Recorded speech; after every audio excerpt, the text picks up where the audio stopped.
Escape. Escape tonight to Paris of 500 years ago.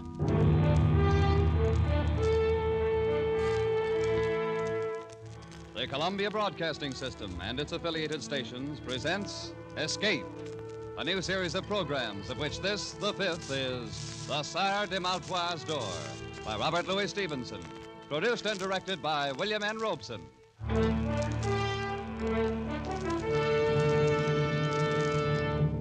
The pen of Robert Louis Stevenson has been an avenue of escape for 3 generations. Our grandparents thrilled to the macabre metamorphosis of Dr. Jekyll, just as we will never forget the nursery menace called Long John Silver. Tonight we escape with Robert Louis Stevenson down another avenue, which leads to Paris in 1429, and the amazing adventure of the Sire de Maltois d'Or.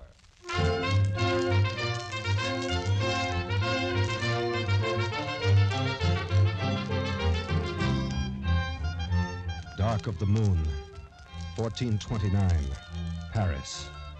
The House of Burgundy holds the throne of France, and English men-at-arms patrol the narrow streets. Troublous times for any man to be lost, on foot, at night. Psst! You there! Over here by the wall. What's this? Now the shadows themselves are speaking. I'm no shadow. A real-life human being. I've managed to get myself lost in these confounded alleys. Can you tell me where I am? Well, now, a fine young cavalier, no less. And he's lost. I'm trying to find the Beaucent Inn. Will this street lead me there? Lad, one street is as good as another, and none of them will ever lead a man anywhere. Oh, come now. You must know something about this part of Paris. Think, man, a patrol may pass at any moment. You're wanted, then. I have a safe conduct pass from the captain of the garrison. Safe conduct, he says. And to find what a good that'll do you here in the dark of the night. Well, you're certainly not helping my chances any. No, lad. The only safe conduct you have is that sword swinging at your side. Wait, quiet. A patrol. They're coming this way. I'm inclined to think you're right. I've got to run for it. Tell them nothing. When I should tell what to whom? Wait, halt! Someone's there. Speak up. Who are you? Speak up, is it? And you a blundering pack of 2-day grenadiers that walk like a herd of cattle, such as me? Speak up. That served with the mad Prince Charlie himself. May he rest in peace. An old campaigner, eh? Hey, where you from, soldier? Fontainebleau, from a smarter outfit in bivouac than the likes of you in quarters. A bit in the scups, eh, man? Seen anybody about, old-timer? Naught but shadows and tankards of ale. Fine French cavalier who departed hence without a bio leave just now. Where'd he go? Oh, who knows? Perhaps he went one way, maybe the other. Though I think it was the other there. All right, men. Arms. French cavalier, eh? We'll have him like a fowl in a spit. Spread out. Cover the street. Keep an eye out. Don't let him slip away between you. Forward now. Search every corner.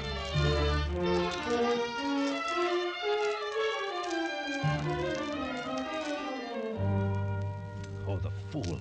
The drunken fool. I'm for it now, all right. This cross street. There's a bare chance they'll pass it by. If I can only get through here. Oh, no. Oh, no. It's a dead end, unless this leads... No, it's only the door to a house. Caught like a rat in a trap. All right. If it's so written, then so be it. With a bit of luck, there'll be 2 or 3 go with me. Huh? The door. It's unlocked. I can push it open.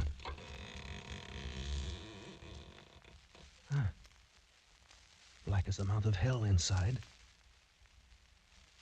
Well, what have I got to lose? There. Come alive now. You have to be here someplace. Turn up that door, you dullard! Can't you see the crest above it? He's not here. He's gone. That he has. Didn't come in here after all. All right, back to the corner. He's a sly one for sure. That was close. Too close. Now to get out of here, and no one in the house will ever be the wiser. Huh? What's this? The door's locked. Oh, it's a trap. But why? Why would such a thing be done? I came in here by chance, one chance against a million. Wait. It's a light. Somewhere inside the house. Well, by all rights, I should be dead at this moment. So...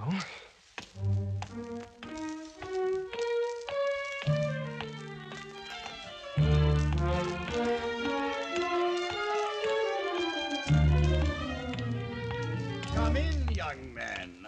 I've been expecting you all evening. I fear you must be mistaken, sir. My visit is quite unexpected for both of us.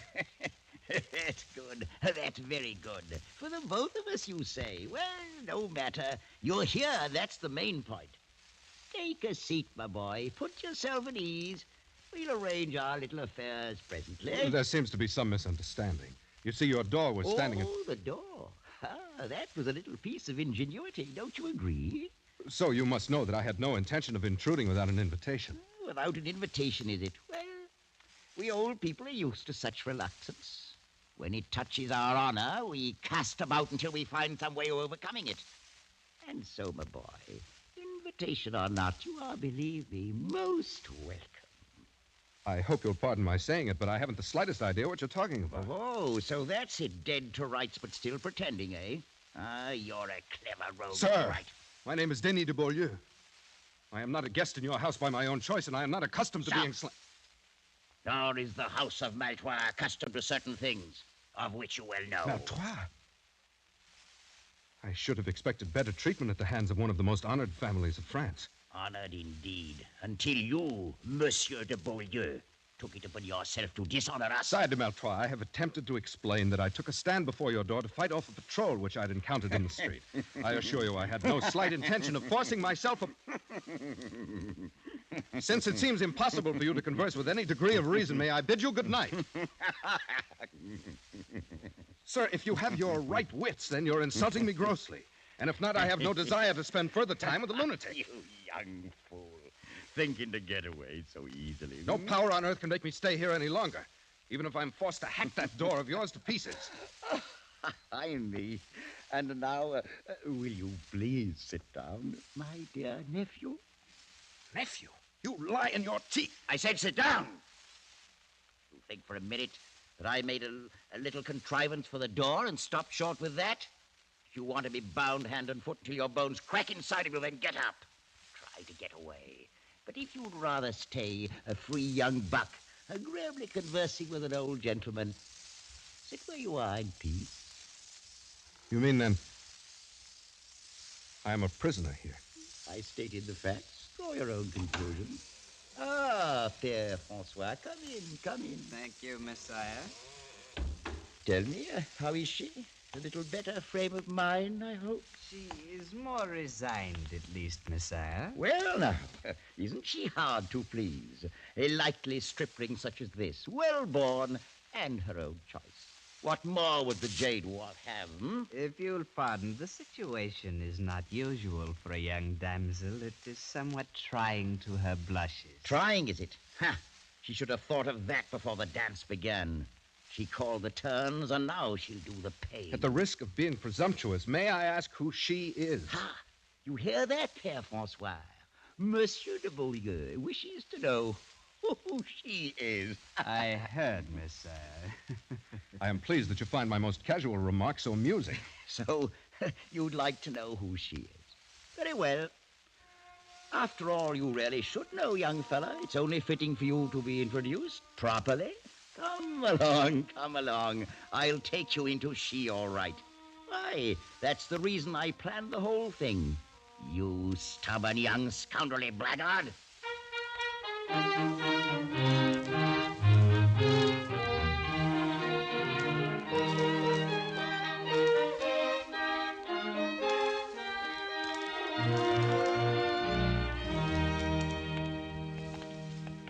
Come along, my boy.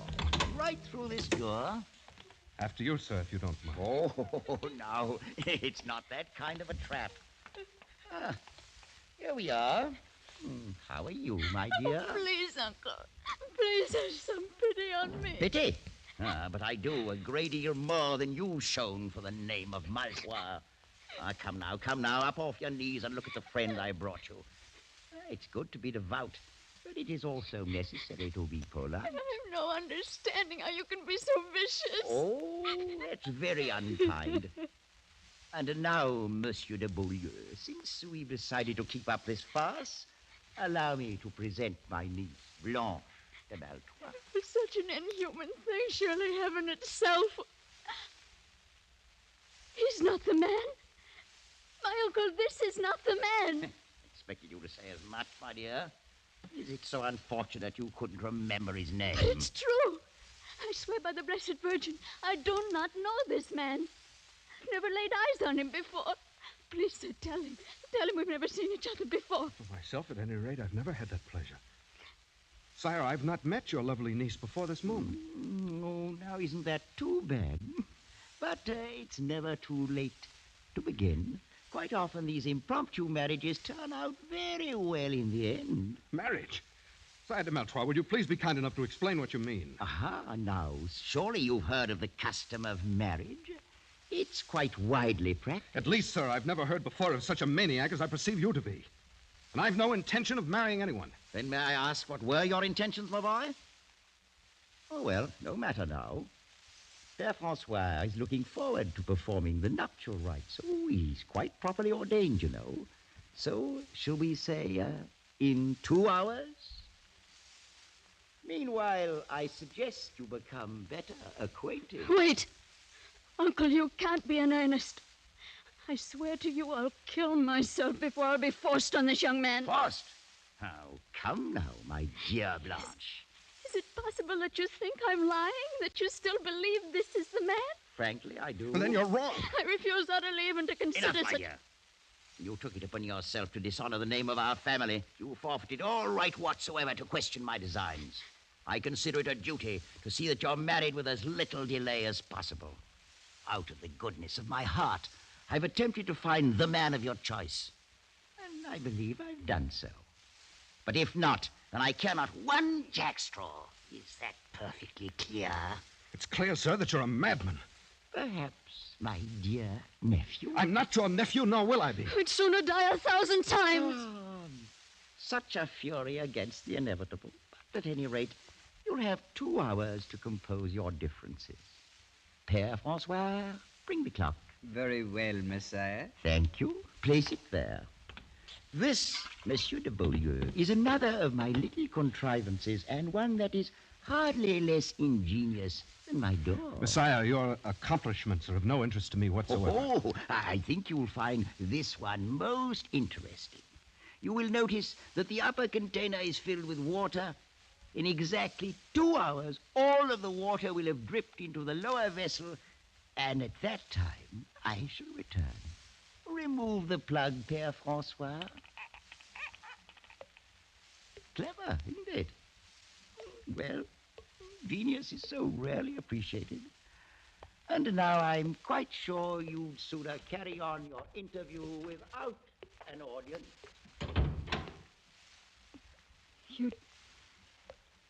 You'd never met my uncle before? He didn't arrange this with you? I'd never laid eyes on him. And certainly nothing was arranged with me, else I wouldn't be here. Oh, then you're as much an unfortunate victim as myself. But you at least must be more aware of the circumstances. I can understand none of this. It's not an easy thing for a girl to tell. Whatever you may think of me now, I fear you shall think the worse when I've finished. Words are but words. But your manner encourages respect. Thank you, monsieur. I've lived all my life with my uncle, and I've not been happy. 3 months ago, a young captain of the guard began to stand near me in the church. Oh, you must understand. I gave him no encouragement to do so. Oh, quite so, I understand. He was handsome, of course. As a matter of fact, very. After a while, he began to pass me notes. He found me pleasing, wanted to meet me, and seemed most interested in me for some reason. I can believe that. This morning, he passed me a note urging me to leave the outer door open tonight so that he could speak a few words with me on the stairs. Oh, this is most difficult for me to tell, monsieur. I'm sure he meant no harm. I've no idea how my uncle came to suspect. Sometimes his shrewdness becomes almost diabolical. After church, he took that note from my hand, read it, gave it back to me. I've been kept in my room all day, knowing nothing of what he might be planning. So that's it. By pure accident, I blundered into a trap set for someone else. Had my uncle brought the captain himself, the thing still would have been confusing. How should I know that he may not have been trifling with me all along? But to be forced into a situation with you, a perfect stranger... Your regard for me is quite clear, mademoiselle. I regret appearing as a disappointment to you. I believe you said he was very handsome? If that were all. There's more? I mean, monsieur, that you yourself are quite handsome. But it's so... Oh, no, it's really no use. Well, please understand me. I'm not urging you in any way. Urging, monsieur? I'm accustomed to meeting young ladies upon occasion who are quite ready to accept me as something beside a convenient substitute for some handsome captain of the guard. I've no doubt of it, monsieur. And to correct a mistaken impression you seem to have, I'm well aware that you're doing no urging. And were you to do so, I should neither listen to nor give it any consideration whatsoever. It's well that we both understand one another. Quite so. And that being the case, Mademoiselle de Maltroit, I wonder if you'll be good enough to conduct me to your uncle. With the greatest of pleasure, monsieur. I've no doubt but what this little matter can be settled very quickly, and with as much honor as possible to everybody concerned.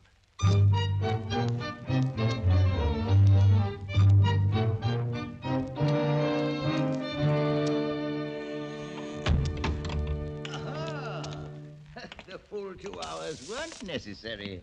Already harmonious accord rises triumphant. On the contrary side, de Maltroit, your assumption is entirely false. Oh, what a pity. Well, Père Francois, there's nothing to it. We'll simply have to wait a while longer. As you say, Messiah. I fear it may be much longer than you think. In fact, forever. That's a very long time indeed. And you, my dear niece, what are your sentiments in the matter? I will not marry this man. Do what you may, uncle, I will not marry him. Right back where we started. Can it be that our young friend is lacking in perception, Père Francois? It is possible, Messiah. I'm not at any rate lacking in a sense of honorable conduct. Dragged in here against my will, I've addressed your niece in the manner of a gentleman. I found her charming, lovely, delightful. Monsieur. But now I have the honor of declining your offer of her hand. Let that end the matter. Oh, it's not as simple as that. Take a look from my window there, and tell me what you see on the wall beneath it. What do you mean? See for yourself. Whatever it is can have no bearing on the matter. There's an iron ring set in the wall. Quite so, and fastened to the ring? A rope. Right. So we have two elements. And to complete our little diagram, we need a third one. That element is, at the moment, firmly attached to your body. I'm referring, sir, to your neck. Uncle, no. And may I inquire the purpose of the dogs there in the courtyard below? Are they also a part of your devilish plans? My dear young man, a body doesn't hang in ropes forever, you know. You maniac. Even murder doesn't stop you. Ooh, that's such a nasty word. Let us confine ourselves to the bald facts.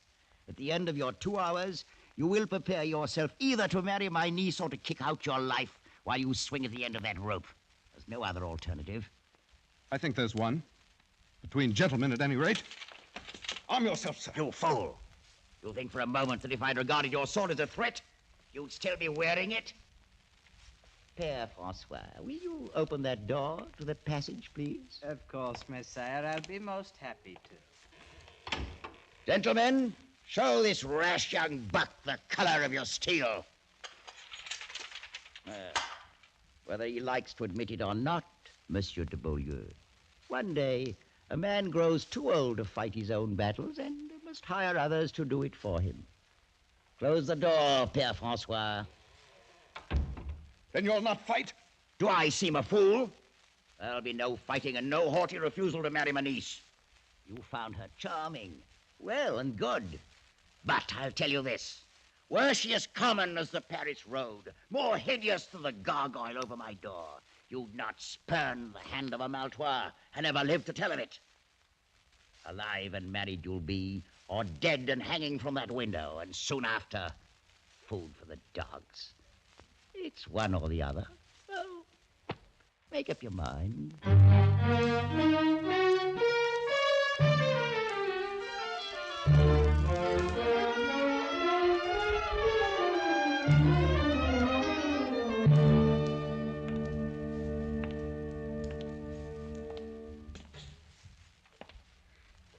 Please, Monsieur de Beaulieu, why do you not sit down? Your concern is most gratifying, mademoiselle. Since I have such a short time to live, I doubt that I'll grow very tired. If the time be short, then why do we waste it in formal speeches? As you will. Listen to it. Drip, drip, drip of that devilish clock like an artery opened and life's blood itself dripping away. I've sat here and thought until my whole mind's in a great whirl. Please, you really shouldn't trouble yourself so much. I can't bear to have you slain for my sake. Monsieur de Beaulieu, I will marry you gladly. You must think, then, that I stand very much in fear of death. Oh, no. I've had reason to see that you're no coward. I've asked for no pity. If a thing has to be, then that's the end of it. Oh, sir, you misunderstood me. Why, the great nobility with which you faced my uncle should have removed all question about your bravery had such doubts existed.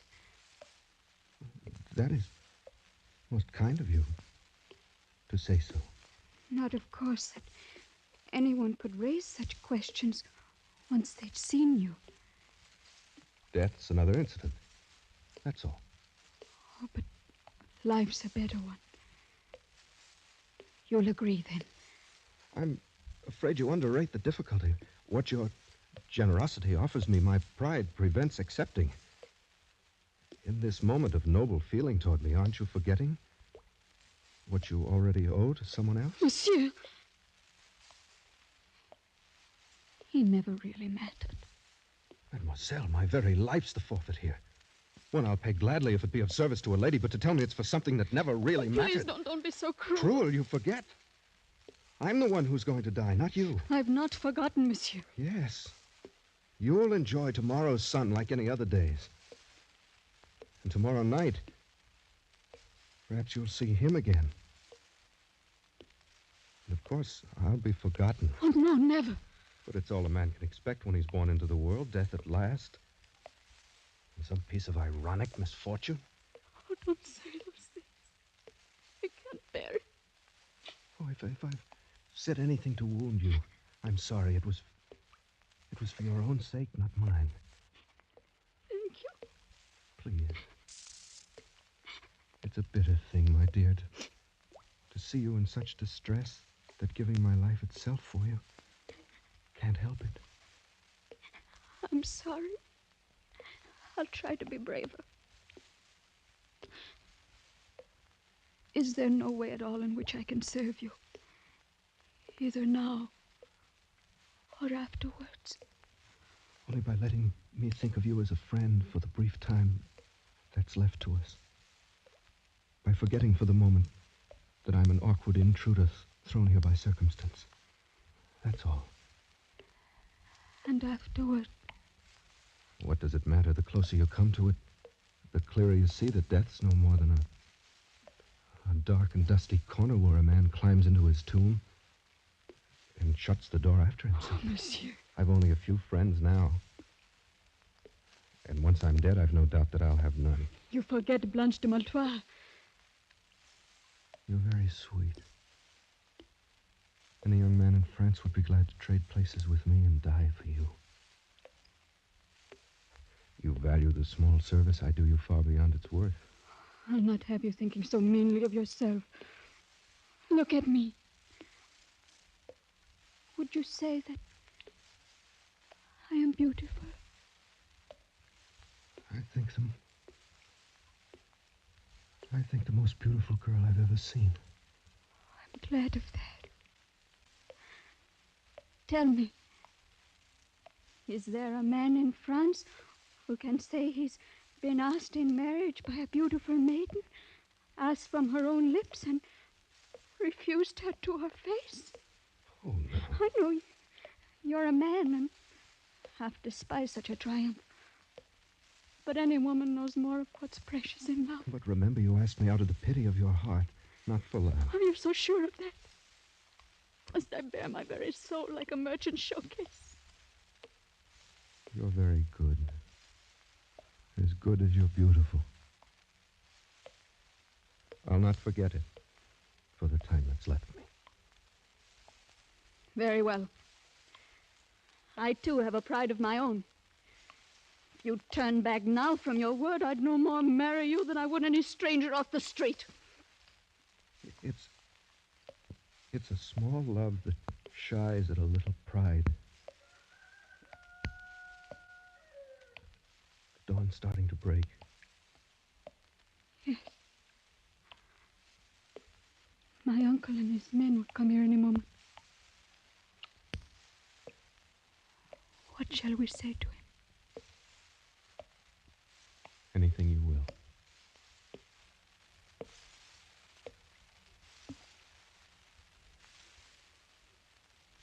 Oh.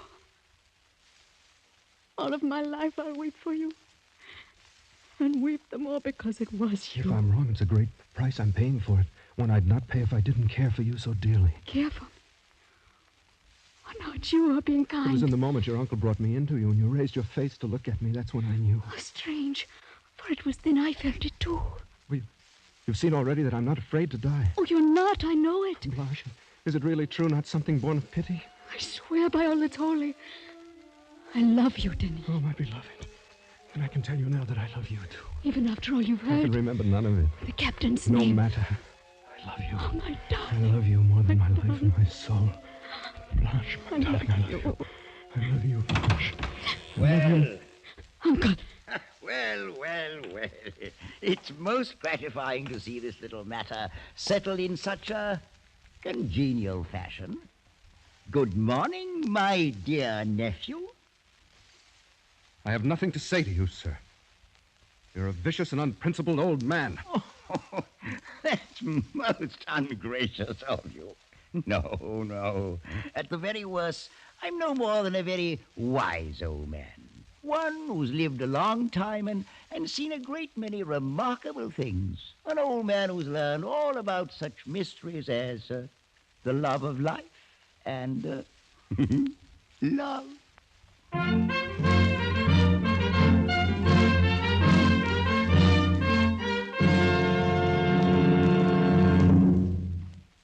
The Sire de Maltois d'Or by Robert Louis Stevenson was adapted for radio by Les Crutchfield and produced and directed by William N. Robeson, with Elliot Lewis as Denis, Peggy Weber as Blanche, and Ramsey Hill as the Sire de Maltois.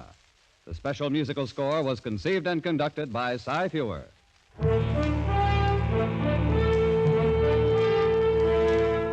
Escape is presented by the Columbia Broadcasting System and its affiliated stations each week at this time. Next week, we invite you to escape to Egypt of 3,500 years ago with Arthur Conan Doyle's fascinating tale of the Ring of Thoth. And so good night until next week at this time, when again it will be time to escape.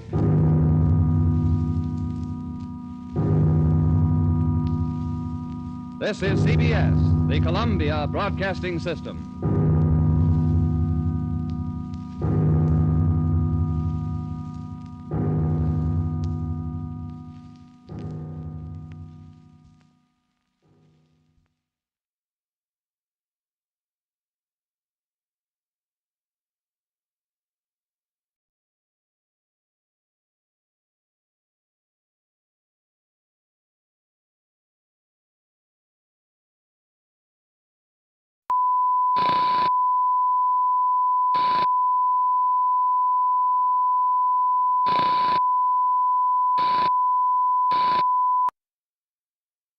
Check, testing, 1, fuck it.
good morning. How are ya, you bunch of weirdos?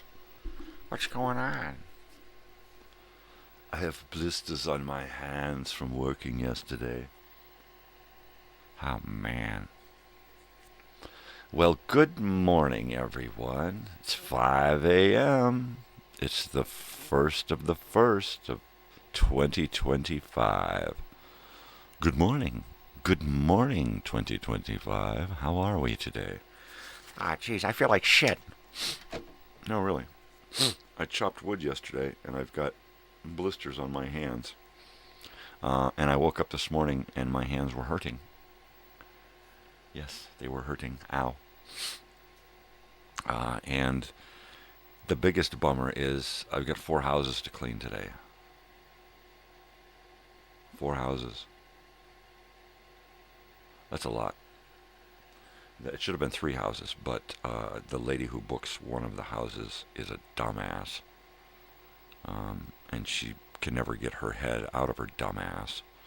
So once again, oh, by the way, I forgot to mention that there's this checkout, and can you take care of it? If not, I'll have my people do it. Because she's always trying to make me look bad.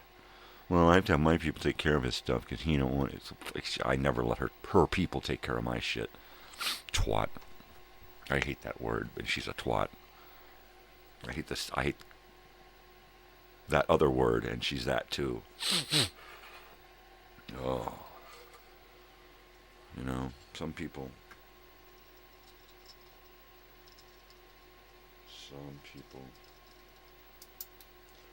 Don't get me wrong. I think that both men and women can both be twats. And I've known every variety of fucking twat. Every variety of asshole and douchebag. At least I would hope so. I don't want to meet anymore. I'm over it. I'm over it. Hey, good morning. Happy New Year, Joey. What's going on, brother? So, I have absolutely no plans of going out last night, right? And my daughter says, so, like, I need a ride over to my friends, and I'm going to be hanging. I'm like, oh, you're going out? She's like, yeah, I'm going to go out hang out with my friends. And I'm like, okay, cool. And then my wife, she's like, oh, I can drop you off before I go over to hang out with my friends, because my friends invited me over to go. And I'm like, so you're going out too? She's like, yeah, you want to go? And I'm like, I got blisters on my hands. My back is killing me. And we got 4 houses tomorrow. I ain't doing shit. I'm getting in bed. I was in bed by 8 o'clock. Seriously. I was in bed at 8 o'clock. I was passed out by 9. They get home at midnight, and I'm like, Jesus, keep it down out there. Really. I imagine my wife is going to sleep until about 8 or 9 this morning because she got home. You went to... Oh, she went to the movie. Really? Is that what she did? I thought she hung out with her friend's house. Well, thanks for telling me what my daughter did. What'd she see?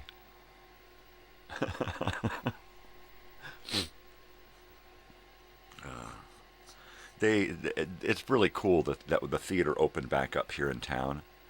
And if, in fact, that's what they did do last night, that's very cool. Because you need to support your local movie theater. You really do. You really, really do. As soon as they put something on the screen that I want to watch, I'm there. But lately it ain't been. I want to go to the drive-in, but they don't put anything on the screen that I want to see. I don't want to see the new. I blunk. I don't want to see the new crap. I don't. Every once in a while they put on old crap, right? That's what I want to see. But sometimes the old crap is like 10, 15 years ago. It's like, no. We need to go 20, 30 years ago. You know, let's go back and do Lost Boys again. Nosferatu. Yeah, because what else are you going to do with your nose is Ferratu it.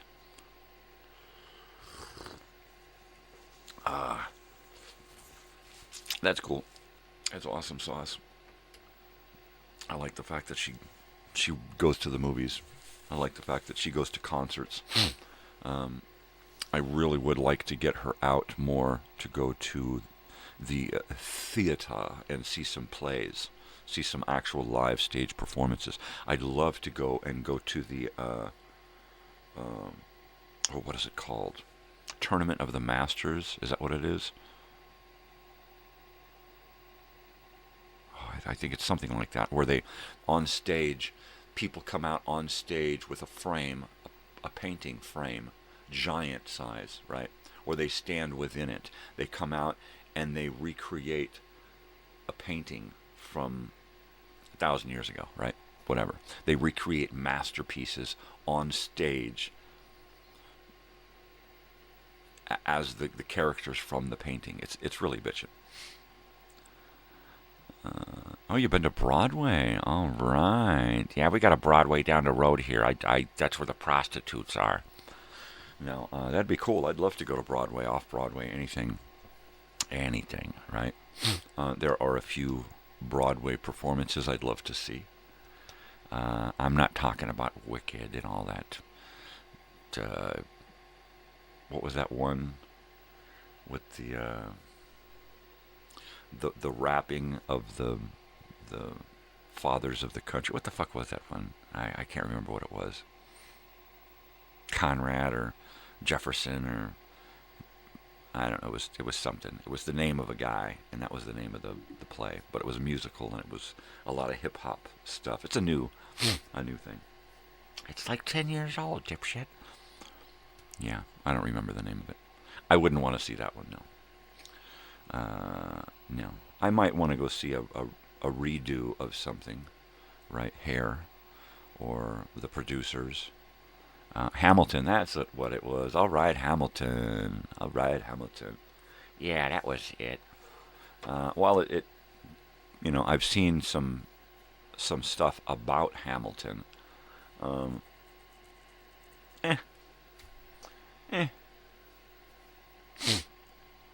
I guess it would be cool to see, but it's just not my bag, baby. It's just not my bag. I'm not big on musical theater, but I would see something if it was like a classic. Oklahoma, or The Music Man, something like that. Although you can't beat the original Music Man from way back there with Robert Preston in it. You just can't. That's the shit. I'm going in. Cover me.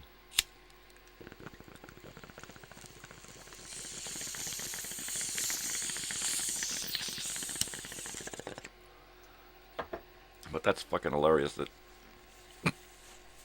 that I didn't go out last night, but the rest of the family did.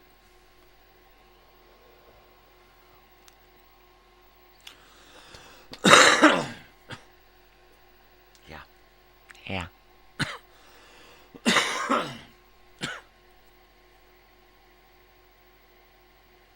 I didn't even have a beer.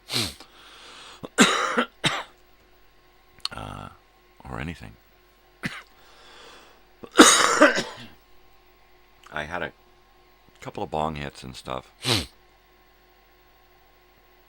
And my wife was getting ready. And I'm in here playing video games, and I decided that after my daughter left, I would sit and play video games for a little while and try to get ahead on my Minecrafting.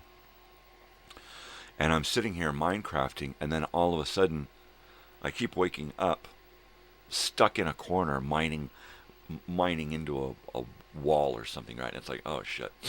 Or I wake up and I'm slowly walking toward a ledge. I was like, oh shit. So I decided, that's it, I'm done. I finished up.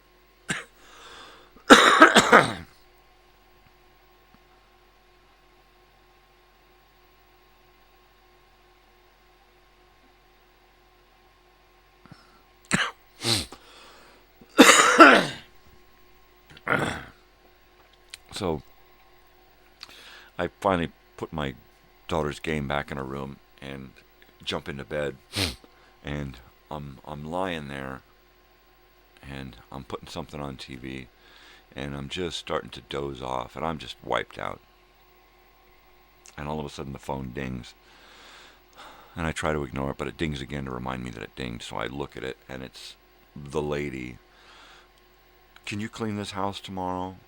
before 9:30 or at 9:30 in the morning, and I'm like, what the fuck? We just made that house ready for a monthly tenant, and now you want it ready for a fucking last minute. Oh, I forgot to tell you booking. It's like, whatever, right? She's like, if you can't do it, I'll have my people do it. And it's like, no, not your people. I will do it. Not your people. No, ever. No, it's bad enough that you're involved. And your people, no.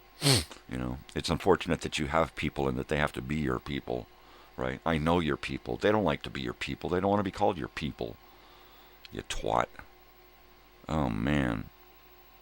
So I'm getting an argument with this lady. It's my friend who owns these two houses, right?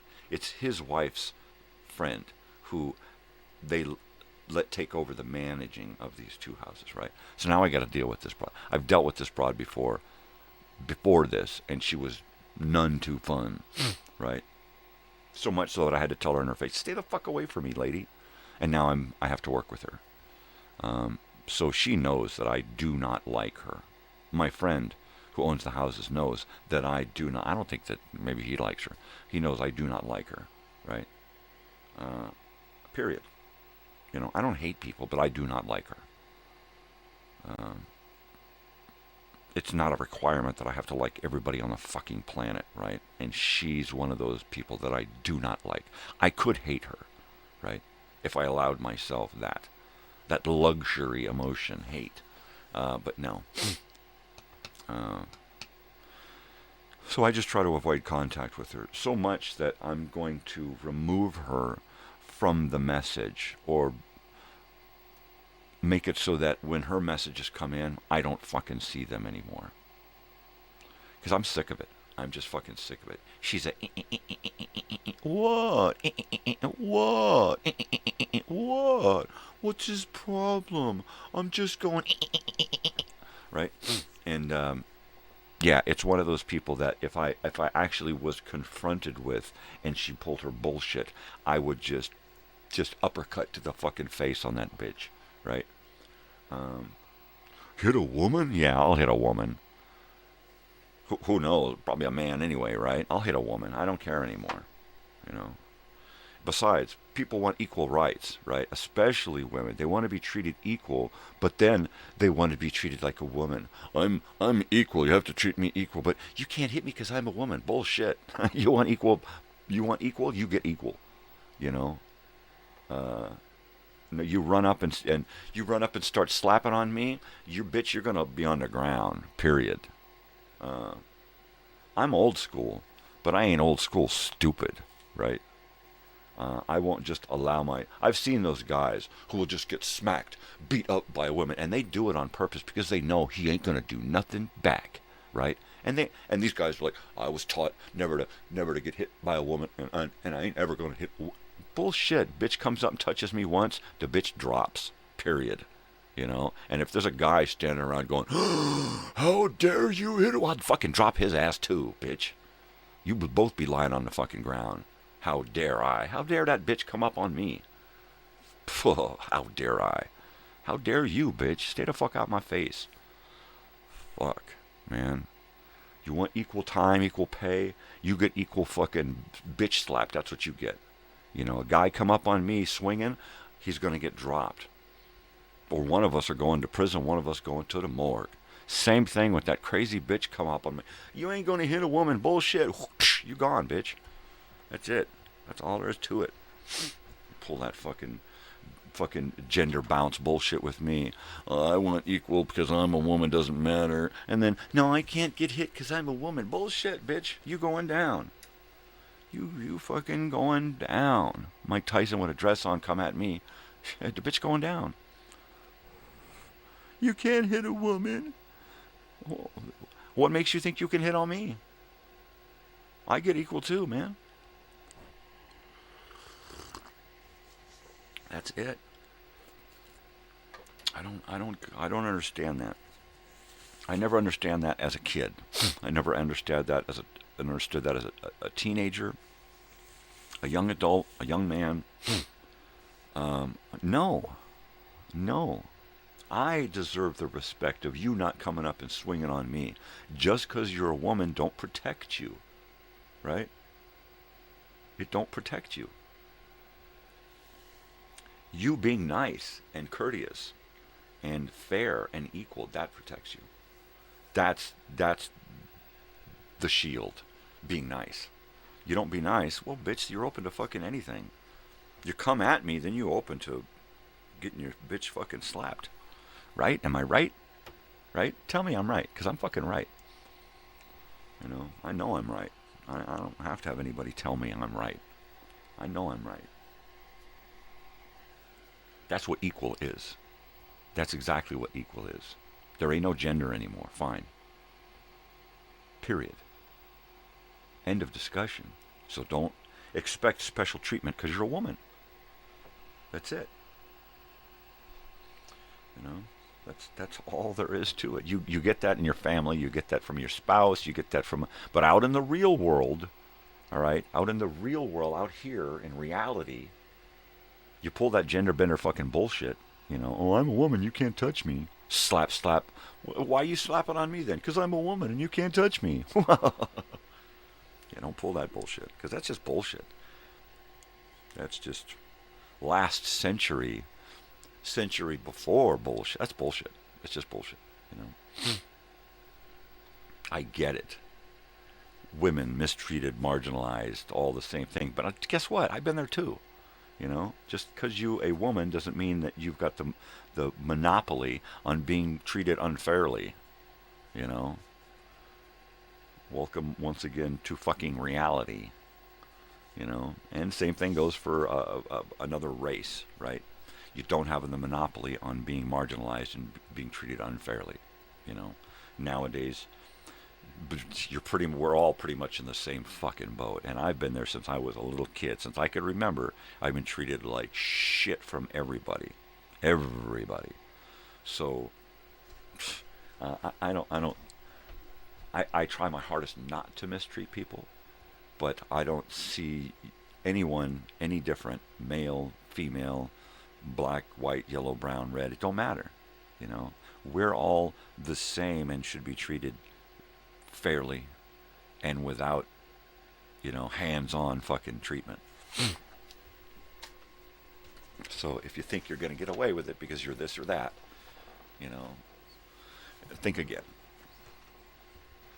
I don't think anyone has the right to put their hands on anyone, regardless of age or sex or race or religion or color or creed or anything. It doesn't matter. Hands off. That's the way I feel about it. Ask my daughter. You know, she's never gotten hit. She's never gotten slapped or spanked or physically punished in any way. I just scratch my head and go, no, can't do that, honey. Here's why. We have a talk, and that's it. That's all it fucking takes. You look at somebody in the eyes and you talk to them. You know? So, having been mentally and emotionally abused, and physically, in a kind of a roundabout physical abuse, you know, I would think that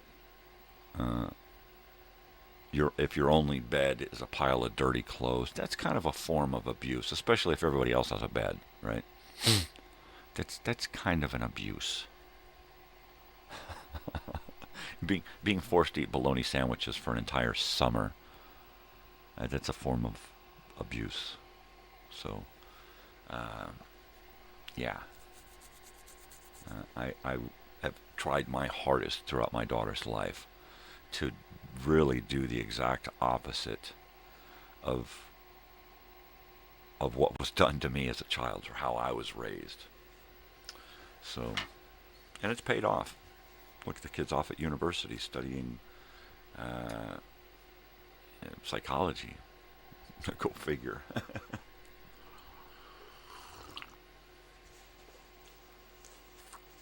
Yeah.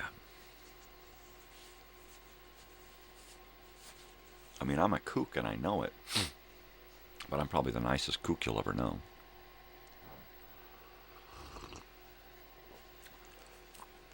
just because I know what it's like to not be, and I know what it's like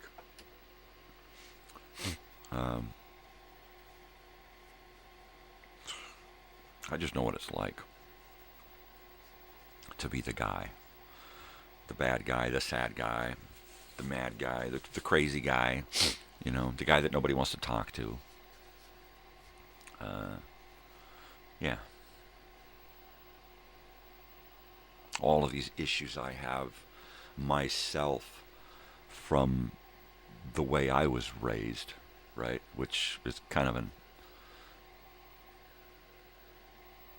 I don't know.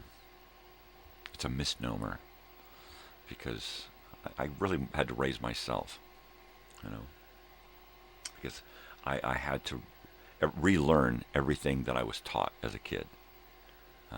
And I had to unlearn it as I was learning it and just not go there, right? I would learn hands-on lessons from my family and would have to just decide I'm never going to do that again. I'm never going to go there again. You know, how do I not do that? You know, and it was hard through my 20s. It was really hard to shake off the things that I had learned from my family, my mother and father, especially. And they were just lessons by example, right? And I would just, what just happened? You know, was I really a part of this? Did you really do this? And I'm like a party to this? My father especially. And I would just be flabbergasted. Just fucking flabbergasted. And that was the lesson that I had learned. This, when confronted with this situation, do this. And I'm like, no. I really had to revert to my electric company, my Sesame Street, my Mr. Rogers. I had to literally, as a 20-year-old person, I have to go back and think Fat Albert. What would Fat Albert gang do? What would the Little Rascals do? That's how I escaped my rearing, my upbringing, you know. I had to look at all of the things that I had learned in TV and in the movies. Because in the TV and in the movies, it's black and white. It's good and bad, evil and not evil. I mean, it's just, it's easy to figure it out. Be the good guy or be the bad guy. And I wanted to be the good guy. And for so many years, for the first decade of my life, I was being groomed into being the bad guy, whether they knew it or not. Up here, I was becoming the bad guy. And I had to, by my 20s, had to decide, okay, here it is. You're going to be a really bad guy or you're going to not. And I kept, by being pulled this way, I was aiming this way, right? I'm aiming this way and I'm being pulled this way. So I'm going out and I'm being pulled this way, but I'm really going off this way. And here I go. And for like all of my 20s, I had to figure out what the fuck is going on, right? Am I bad? Am I good?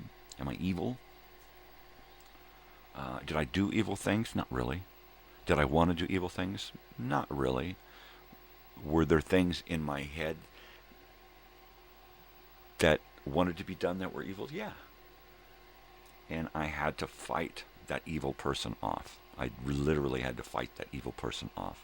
And it was a fight for survival, because had I become that evil person, I would have gone down the road of doing bad drugs and having weird sex with weird people and doing, ripping people off, and it would have just been a horrible thing, because these are the lessons that I learned growing up, whether they would want to admit it or not.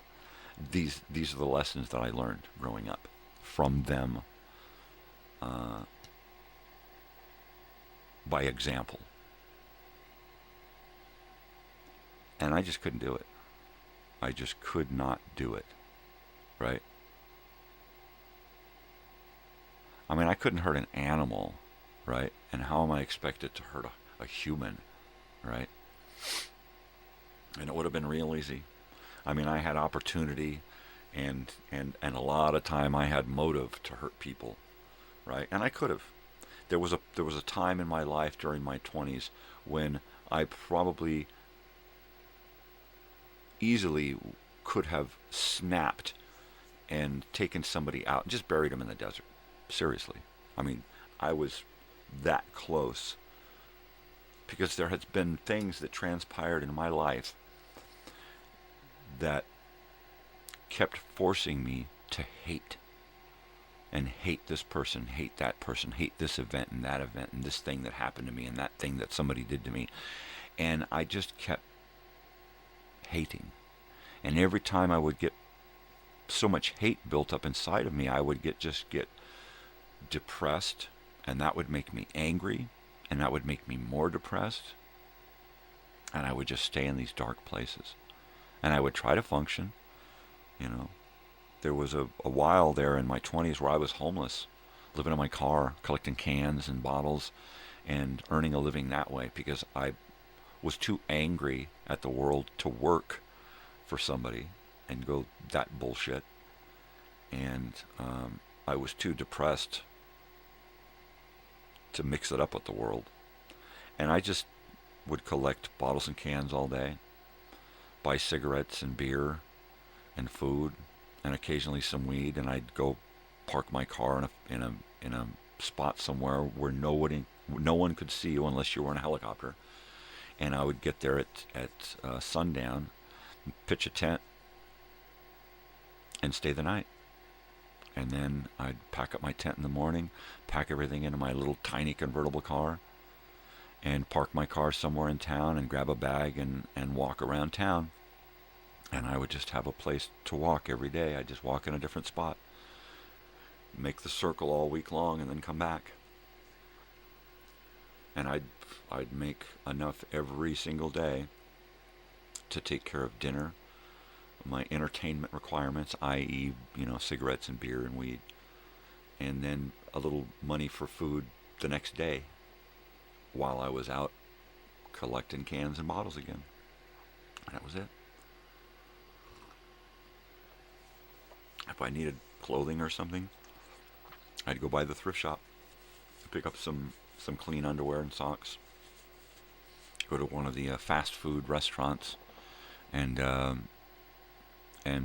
take a shower right there in the bathroom. I just go in, lock the door, and very, very quickly, because they've got a drain on the floor, you can use a large cup and just pour it over the top of you and get, strip down naked inside of the bathroom and pretend it's a shower and use a bucket or just something as big as you can to pour water over your head and suds yourself up, scrub yourself down.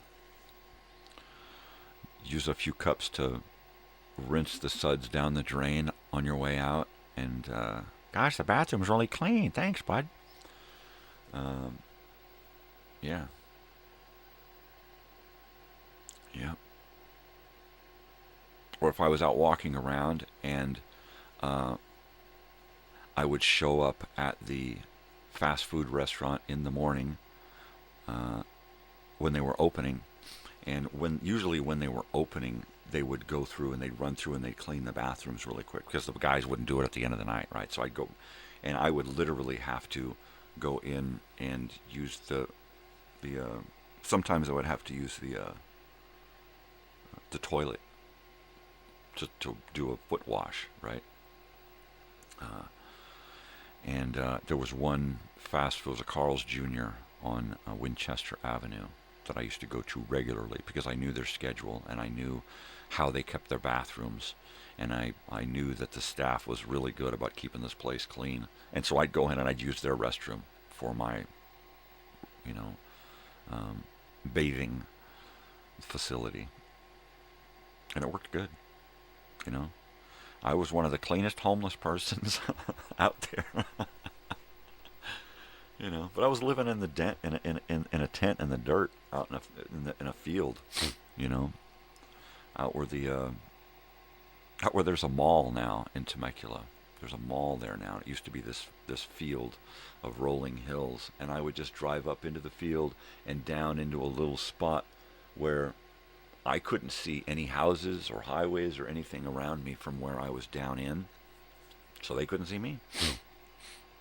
Get on top of my convertible and look around, and if I couldn't see windows or rooftops or anything, I was in the so I had this one spot that I would go to and tuck down in, pull my tent out of the trunk, set it up, hang out for the night.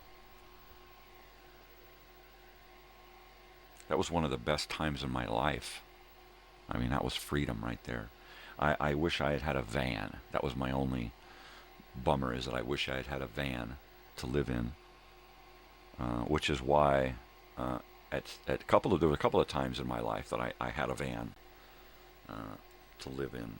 I had a 65 Ford Super Van I got when I was like 19. Mainly because I was living on the couches of my friends and their families. And I got tired of being a burden. And while living with some friends and their family, I got this van. And one of the guys in the family was upset because I spent the money on myself instead of helping out the family. And it was like, I'm helping out the family. I'm getting the fuck out. Don't you understand that? I'm doing this so that, and it was like, I don't know if he ever got it, but that was the whole thing, is that I was doing this because, I didn't want to be a burden on people. I wanted to be able to have my own place to live. And the van was the closest thing I could get to that, being a homeless 19-year-old, right? So that worked out. I had that for a little while. Later on, I got a Volkswagen bus van, and that was neat for a little while. In 98, 99, I bought an Astro Allegro motorhome, and it was the front end of an Astro van with a big fat bumblebee of a motorhome built onto the back. And that was neat. I lived in that and converted that. That was cool. And then now I have a van with seats all the way through it, and it's a luxury van. Would I be homeless in something like this? No, I would be homeless in something like that with a small trailer that I could use for a bedroom / kitchen, bathroom type living quarters. I wouldn't want to live in the van because it's too small. It'd be comfortable, it'd be cozy, but it would be, in the middle of the night, I'd probably kick one of those damn side windows out because of, cramps or something. And the whole idea of taking a van conversion like that and then stripping it out and building it into a motorhome, that sickens me. I'm a purist when it comes to that. So, gotta put this back on the fire.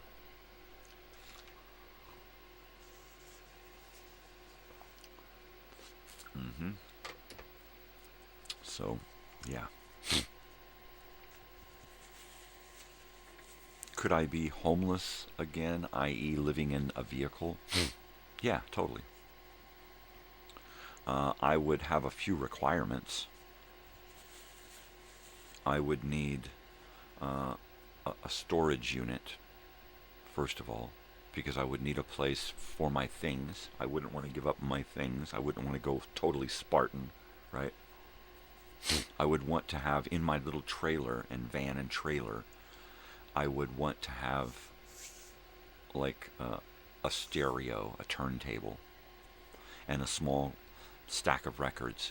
And in the storage unit, I would have all of my media so that I could go in and take that stack of records, trade it in for another stack, get a stack of videotapes and DVDs. And I know nowadays if you have a phone and a couple of subscriptions, you don't really need any of that, but I need it because it's a physical tie to the past. Hey, man, have a good night, good day, peace. Dick Hoosie, I just saw the message.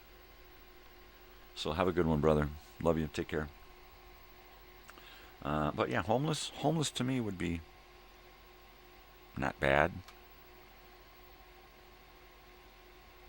mainly because I know what it is. I've been there before. If you haven't been without four walls and a roof, it can be scary. Ooh, scary. You know, since I was a little kid, I've had to live in alternate dwellings. Man, it's cold up in here. It's getting cold up in here. Where's my binky? I need me a binky. Haven't heard any dogs lately, or at all. Wow, it's only been a half an hour. That's crazy. And he's passing out already? Yeah, you party poop. Oh, wait. That's right. He didn't do anything.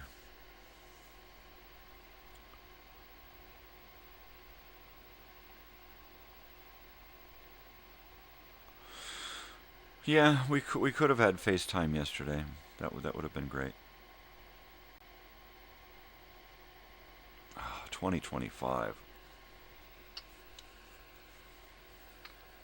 You know, and normally I would say that I'm doing the same old shit. Right? And for the last year, I've been doing the most different shit I've ever done in my life, right? YouTube. Making videos, going to all kinds of weird concerts, and now meeting celebrities and stuff. That's been crazy. Yeah. That has been totally crazy.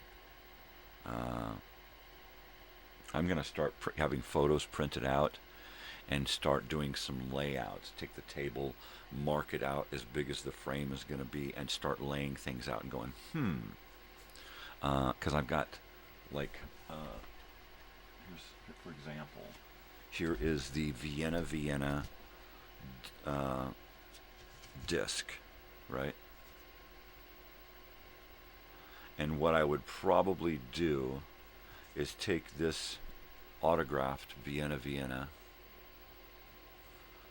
disc, CD, and I would want to, first of all, have this with the photograph of Jay and myself, the little selfie photograph, right? That would be neat.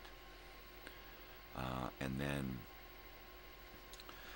somehow get this artwork here onto that, into that picture frame as well.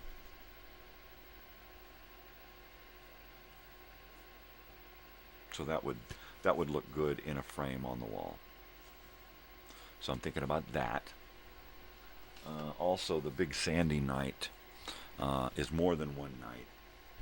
It was a couple of nights a while back, and then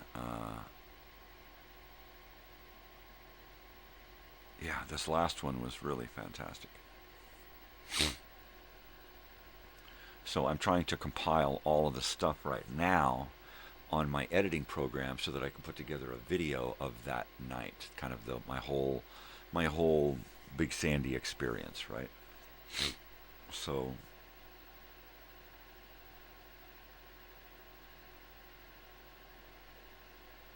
yeah, really excited about coming up with some little short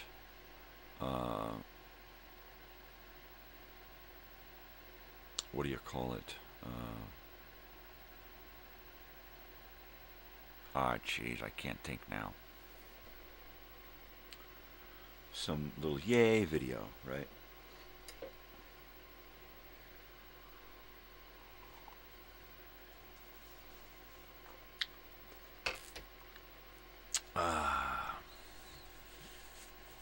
I don't know, something a couple of minutes long. It's a little, you know, this is Pappy and Harriet's. This is where I went to see Big Sandy and the Fly Right Boys. You know, before the show I got to say hi. After the show I got to meet him, you know, and make some captions, do some cute little video, you know, shorts of some of the stuff that happened in the music and all that, and the photographs, and just kind of, you know, very cutely tie it all together. A couple of minutes long, nothing big, no entire one song playing, just little blurbs of this and that and what went on.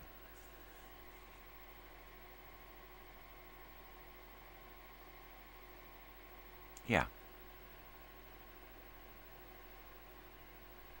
That would be cool.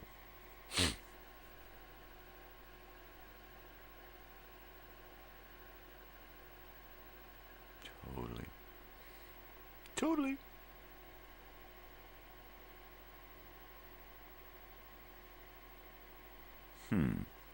So, totally. So we're ticking down. This is a couple of more days of this, and I will be on vacation, winter vacation hiatus. I will be here for the 1st and the 2nd and the 3rd of January, and then that is it. I am off for the rest of January and part of February. I will have a schedule written. Oh, speaking of schedule, look what my wife picked up for me. Isn't that a cool calendar? So, we keep one in our room with all of our work bookings on them. We like to have stuff right there so that we don't forget. We don't make stupid mistakes. Big mistakes are okay. Stupid little mistakes. When you keep making stupid little mistakes, people get irritated with you, right? That's how you lose jobs.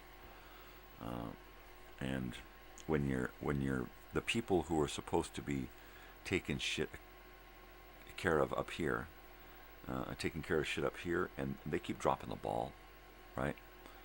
It gets really annoying. Then you have stupid text fights with people about how stupid they are. I gotta love my friend who actually owns the houses. He's totally on my side. He knows it. He knows what's going on. He sees it. I'm like, man, I can do this better. Come on, give me the opportunity. We'll see. We shall see. One of the things that I'm going to be working into my schedule and into this next year is reading more, either listening to a book on an audio book or reading a book. And I'd like to get through at least one book a month, at least. I know I can do more, especially if I'm listening to the books. Maybe be reading one and listening to one, you know. It's like, okay, I got time to work, let me listen to a book. I got time to sit and relax, let me read a book. And then just kind of go back and forth between two media. That'd work. I could do that. Yeah, baby. Yeah. So, what's everybody going to do this year? Right? What indeed? I am probably going to spend a lot of time at doctors' offices. Ugh. I hate to say it, but that's what I'm going to do. I thought you don't like doctors. I hate doctors. My wife, on the other hand, wants me to go see doctors, so I'm going to go see doctors. It's just the way it is, you know. Somebody cares enough, you gotta care as much, right? So, and I never really looked at any of what's going on with me physically, because it's just pain, and I've become accustomed in the last 10 years to just managing the pain, rather than figuring out what the issue is. Just manage the pain, whatever the pain is. It's just pain, right? And I'm kind of lying along those lines at this point, and that's wrong. Pain is a message to your brain from an area that needs assistance or has an issue. Period. And I've had so many pains that I know what the issue is, that my only way of handling it is just to manage the pain. Neck pain, back pain, joint pain, that kind of crap. So you get used to just managing your pain, and then another pain comes up. You know, I had a pain in my side. What the hell's that? And you just manage that pain. It's like, oh well, I'll just make it go away. And now I'm at the point to where my whole entire existence is about pain and discomfort making its way through my entire body. And my wife's just basically sick of hearing of it, and she don't want me to just keel over. So I gotta do something. That being said, I'm gonna go out and we're gonna do 4 houses today. Granted, I will probably make it through 3 of the houses and have to come crawling home and get something to eat and crawl into bed, right? While I did kind of get to sleep early last night, I can only guarantee that I got about 5 hours. Mainly because up and down, up and down, up and down, noise, people getting home, going back to bed, people getting home, going back to people moving around. Yeah. It gets hard for me to get any good solid sleep. The only time I really get any good solid sleep is usually during the middle of the day when there's nobody in the house and the dogs are passed out on the bed next to me and they have no desire to move, right? Or my daughter's asleep in the other room and it's the middle of the day and she's got the dogs with her. So there's absolutely nothing going on in the room. Then I can sleep really, really good for about 6 hours. But I'm still going to get up at least twice, take a leak. I'm still going to be up at least twice after that, flopping around and trying to get my body comfortable, right? So it's like it's a never-ending process of trying to find comfort while sleeping. My eyes say it all. I mean, the dark rings under my eyes pretty much speak volumes. Insomnia has taken its toll on my fucking soul, my very being. Depression has taken its toll on everything.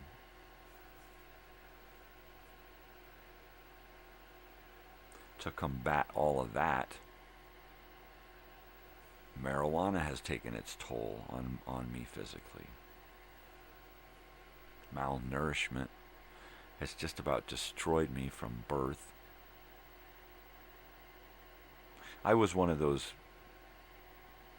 babies that was unwanted, and I'm sure my mother at some point tried to self-abort by smoking and drinking and using hard drugs, which of course is what leads me to the whole part of the issue with my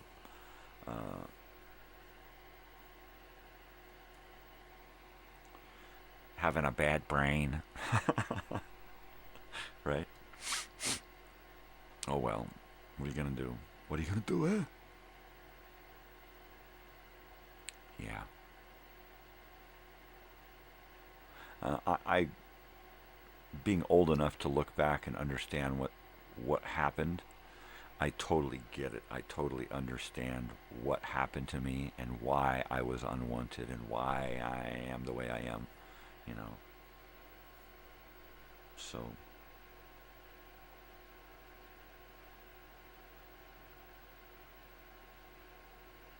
but you know, for my father to come up to me and cryptically say, you should never have children. Well, why? Well, you know, he could never come out and tell me because he had no fucking balls, right? Basically, when it comes down to it, there were many times in my life where he could have come to me and explained to me and told me the truth. I gave him those opportunities. I kept coming back to him and staying with him and living with him and trying to create some kind of, and it, you know, he was just, he was halfway there. He was always halfway there, and he never wanted to go all the way with anything, especially being a parent, right? He was always just but he was really strong halfway into it, you know, and everything except the follow through, you know. His follow through is, I don't want grandchild. I don't want to have anything to do with grandchildren or child. You know, keep your kids away from me, and that kind of. With my brother, and it was like by the time I was ready to have kids, it was like, I don't want them to see that. You know, and then he just chewed his way out of my life. So I helped him fucking go, you know. We tried to patch it up in the end, but it just, you know. It was just all forced and contrived. I tried to be good and make amends, and you know, and it was pointless because he knew the truth, and I never was privy to that.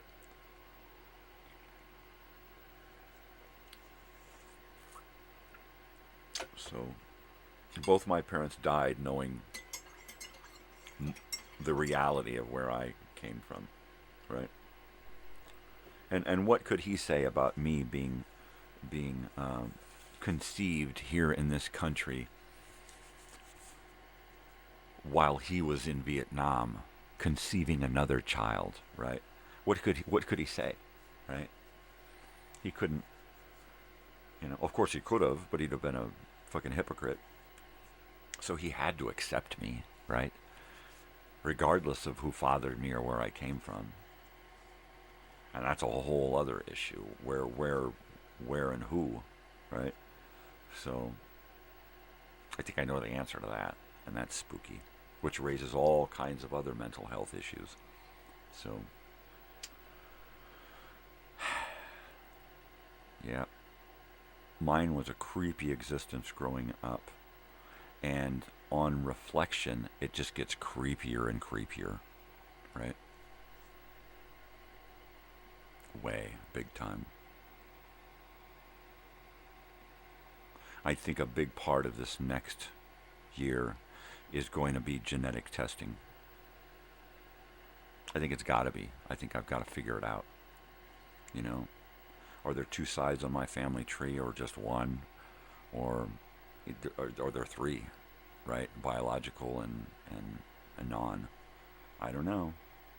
But these blisters on my hands hurt. It really hurt. Of course, you would think that I would get so exhausted that I would come home and sleep 8 hours or 10 hours or something. Normal people would. Not this cat.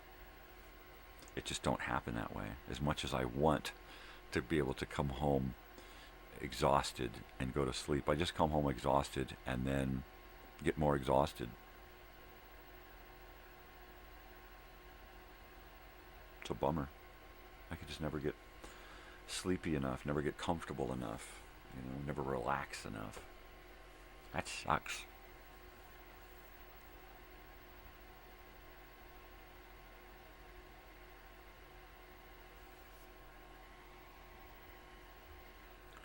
Yeah, it just feels like this heater's cooking, but it's just not hot enough in here. Just not. Yep. I haven't heard from dogs yet. Oh, probably because they were up late waiting for the girls to get home. So they're pooped. And they're going to sleep in too. They're lazy dogs. They are used to sleeping like 18 fucking hours a day. You know, they sleep with us at night. They get in bed early with my wife.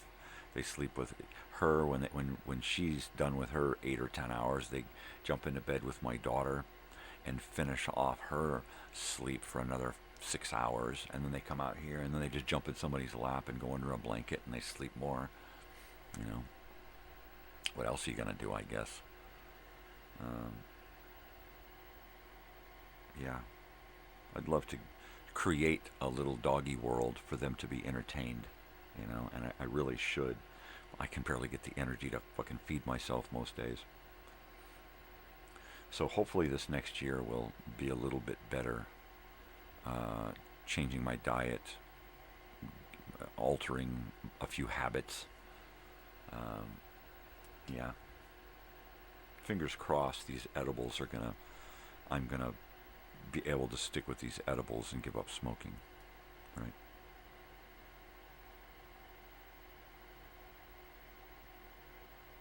And what it might be is a combination of the two, where I eat edibles throughout the day, and then in the evening I have an evening pipe load or bong load or something, and kind of treat myself in the evening, a couple hours before I go. It's like an after dinner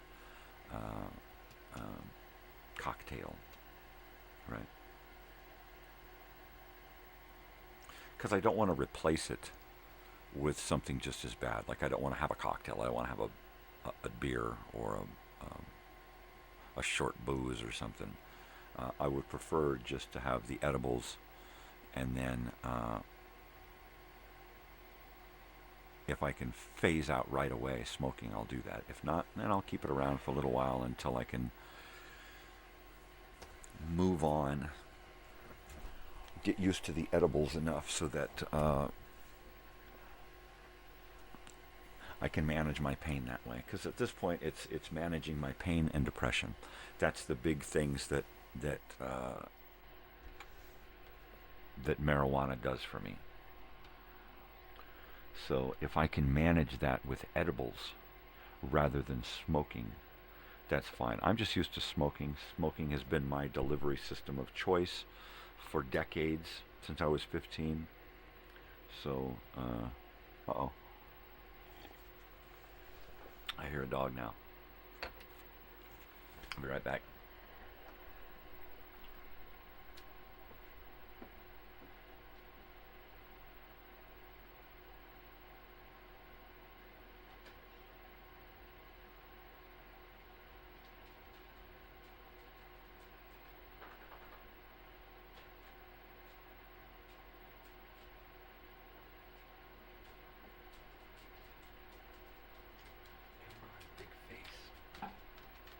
Go lay down, big face.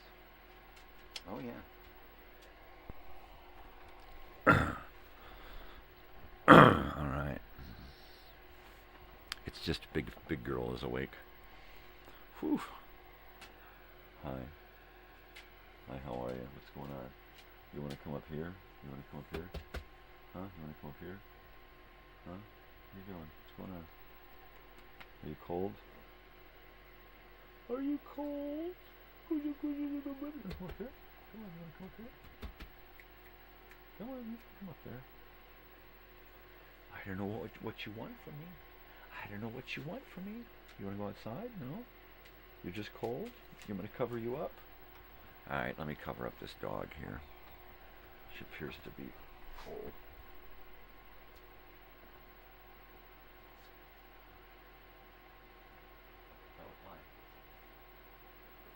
Big head.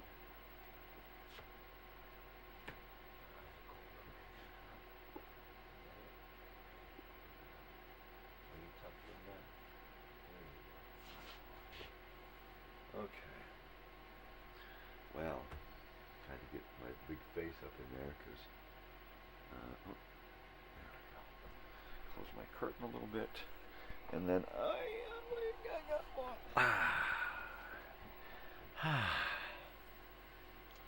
try to get this little cubby hole here warm. Well, I can't believe it's 2025. I made it. I made it into the future. 2025. 25 years into the new millennia. 2025. In the year 2025.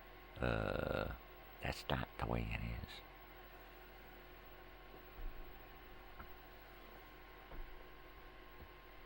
No, really.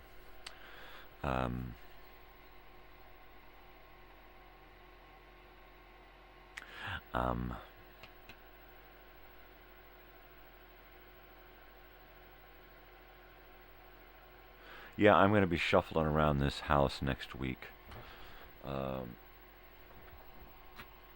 Trying to avoid that dark place, right?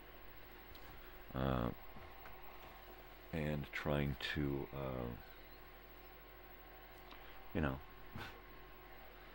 stay alive. Just trying to stay alive.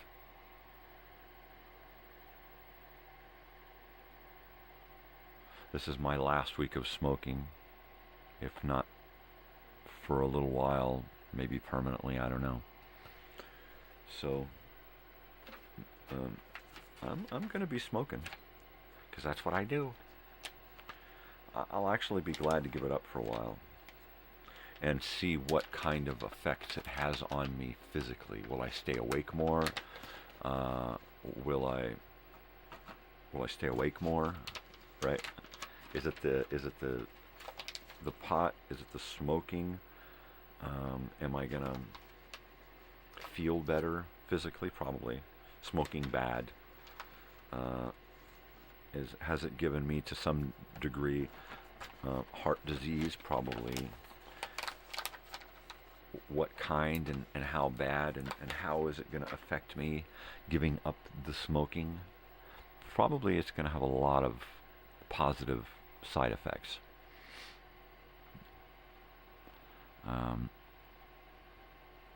And if I can hold on to that and the idea of that, then that's probably going to keep me from going back to smoking. I've always wanted to give it up. It's a nasty habit. I stopped smoking cigarettes because I wanted to give up. Where the hell am I? There it is. Wanted to give up smoking altogether, and I figured, all right, well, smoke a lot less pot than I do cigarettes, and yeah, that's actually true. I mean, a couple of bong hits, a couple of little sneak-a-toke hits every hour or two, as opposed to, you know, a couple of cigarettes an hour, which was my usual. You know, if I was gonna puff down all day, that was it. It was, you know, a cigarette every couple of hours, or a couple of cigarettes every hour. Pardon me. When I stopped smoking cigarettes, I was a half a pack a day guy, or less. And I would just take a couple of hits and I'd put it out. And then I'd light it up, take a couple of hits and put it out. And then when it got about halfway down, I'd just throw it away because it was stanky, you know. And so I'd get the long ones and I would smoke them down a halfway and I'd chuck them. And I did that for a little while, about half a pack a day. And it was like, what is the point? You know, it's just not doing anything for me except making me want another cigarette, keeping me from being pissed off because of the lack of nicotine was what was pissing me off. So I'd have to smoke, and it was like, it's just a stupid thing, you know. And then when I had my accident, work injury, I found a new benefit in the smoking of the marijuana. It was like, well, I'll give up cigarettes easy because I actually get something from marijuana. But you know, I think it's the ease with which I can get marijuana now that has really been the bummer, because, you know, smoking a half ounce a week is too much. Do I need to smoke a half ounce a week because of my pain? Yes. How many edibles would I eat a week instead, and how would that affect me physically versus the smoking? Well, it would probably have a lot of positive side effects, giving up the smoking and doing the pain management with the edibles.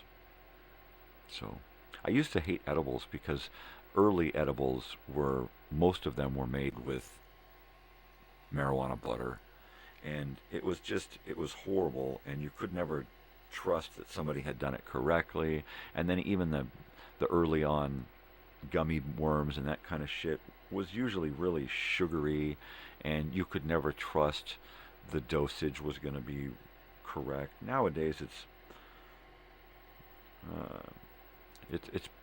you're pretty sure you're going to get an even dose and everything, and it's going to be made with better ingredients. It ain't your mama's edibles kind of thing. And they've become cheaper and more potent.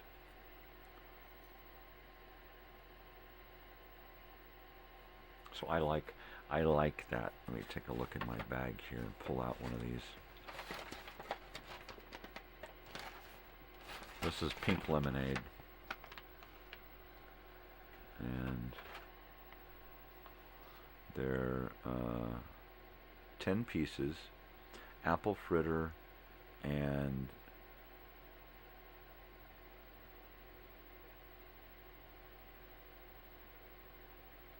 apple fritter, express something rosin indica.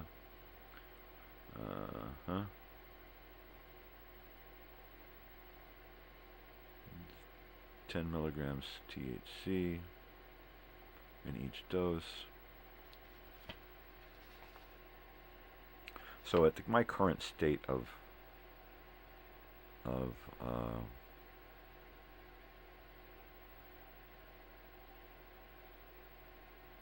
2 grams of sugar.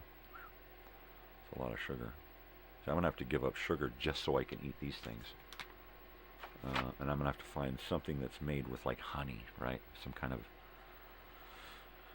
I'm going to have to find a natural one if I'm going to just do strictly edibles. I'm going to have to become an edible connoisseur. So that's heavy. Hey, good morning, anyone that's out there. It's after 6 in the a.m. here, the first of the year 2025. Fucking crazy. I feel like Future Man.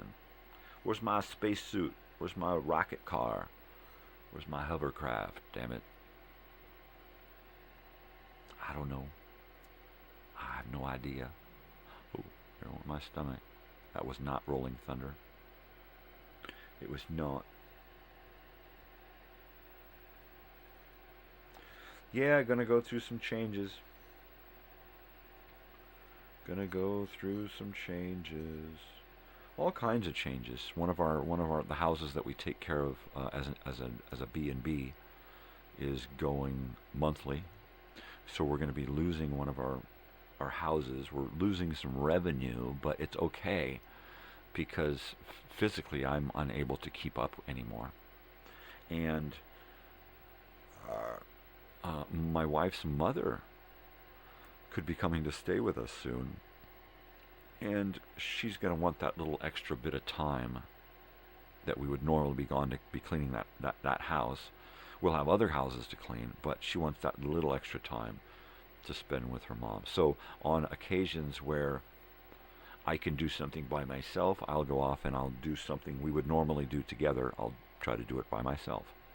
On occasions where we're like not really busy, we can take mom with us and she can hang out wherever we're at while we do a quick clean, right? And then she can kind of see what we do and what goes on, and yeah, so that'll be kind of neat.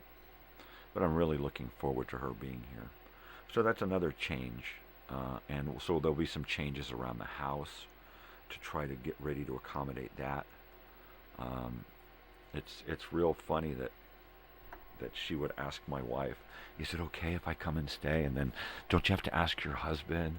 And she's like, no, I don't have to ask him shit. I already know what he'd say. And she does. You know, and that's exactly it. That's what being married is all about. Being able to trust your spouse to make decisions without you being there, right?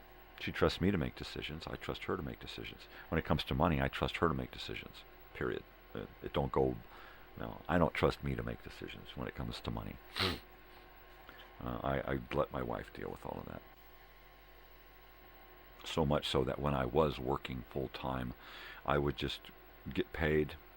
I'd take some money out for weed, and I'd give her the rest and say, here. That's, you know, because that was usually all I ever needed was a little weed money. And that helped me mainly it helped me to earn the money. Because without the weed there, I could not go in every day to a place and work and deal with people one-on-one, face-to-face every day. That's not how I function. Mainly because of depression, anxiety, stress. I start talking to somebody and they say the wrong thing and they think it's funny, right? And I just see them as being a fucking inconsiderate asshole. And it starts like that. That's usually how it starts, is somebody is just being themselves. And I realize at some point that I don't like themselves. I don't like them at all because of the way they are, you know. That used to happen at school or at jobs when I was younger. And water cooler conversation, guys would be sitting around at lunchtime and they'd be talking, and each one of them had to have a what I did to a girl story. And I just could not, you know, especially in high school when I'm trying to get away from my own bullshit hang-ups because of the way I was raised and the bullshit I was raised around. And then I got people that I'm forced to be around, whether in school or work or whatever, and they're just creeping me out with all of the shit that they're saying all of the time about, and I'm trying real hard not to be that bad guy, right? And here they go. And I would, you know, why is he always alone? Why does he eat lunch by himself? And why does he work, you know, off alone all the time? It's because you guys are always talking shit on people, and especially women. And I just can't. It would frustrate the hell out of me. You know, guy talk. It's like, it's not guy talk, it's asshole talk. You know, would you talk like that if your mother could hear you, or your wife, or your girlfriend, or your daughter? No, you would not. So why would you do it? Just to be one of the guys? My dick's big. It's like, give me a fucking break. This ain't no fucking competition. But apparently it is. And yeah, I could not deal with that. Working, going to school. Odd, you know, he must be gay. No, I'm just fucking not an asshole.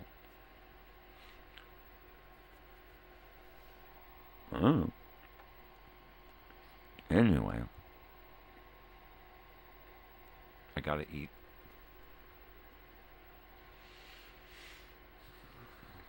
Got rolling thunder in my stomach. Jimmy Carter gone. Wow.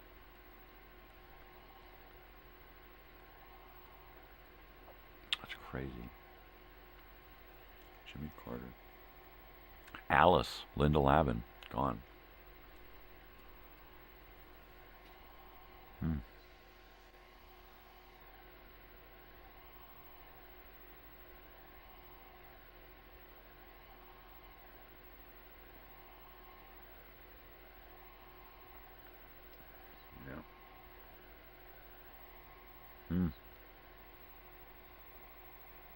Generalissimo Francisco Franco is still dead. Who'd have thought? Such a young age, too.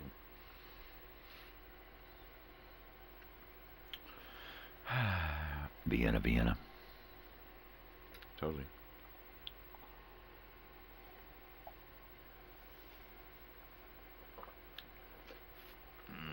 Oh, yeah. Whoop, whoop.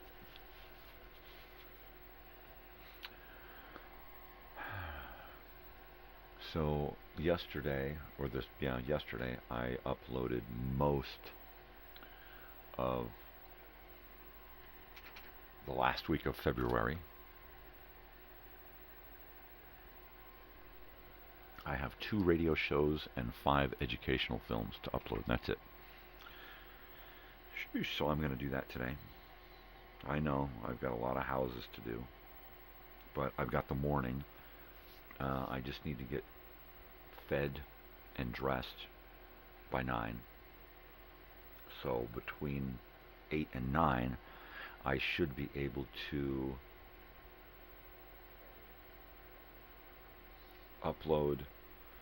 create and upload 2 videos over here.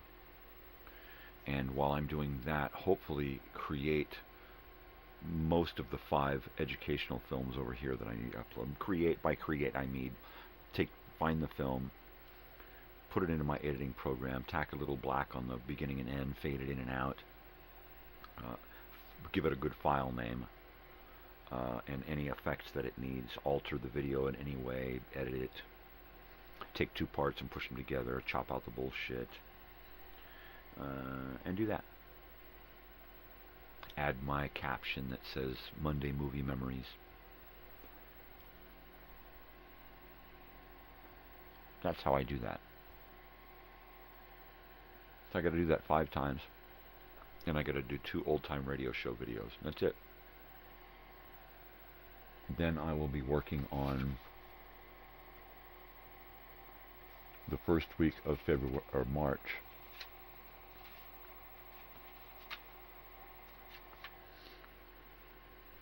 And it looks like I am going to continue with the programming through the rest of this week until I get to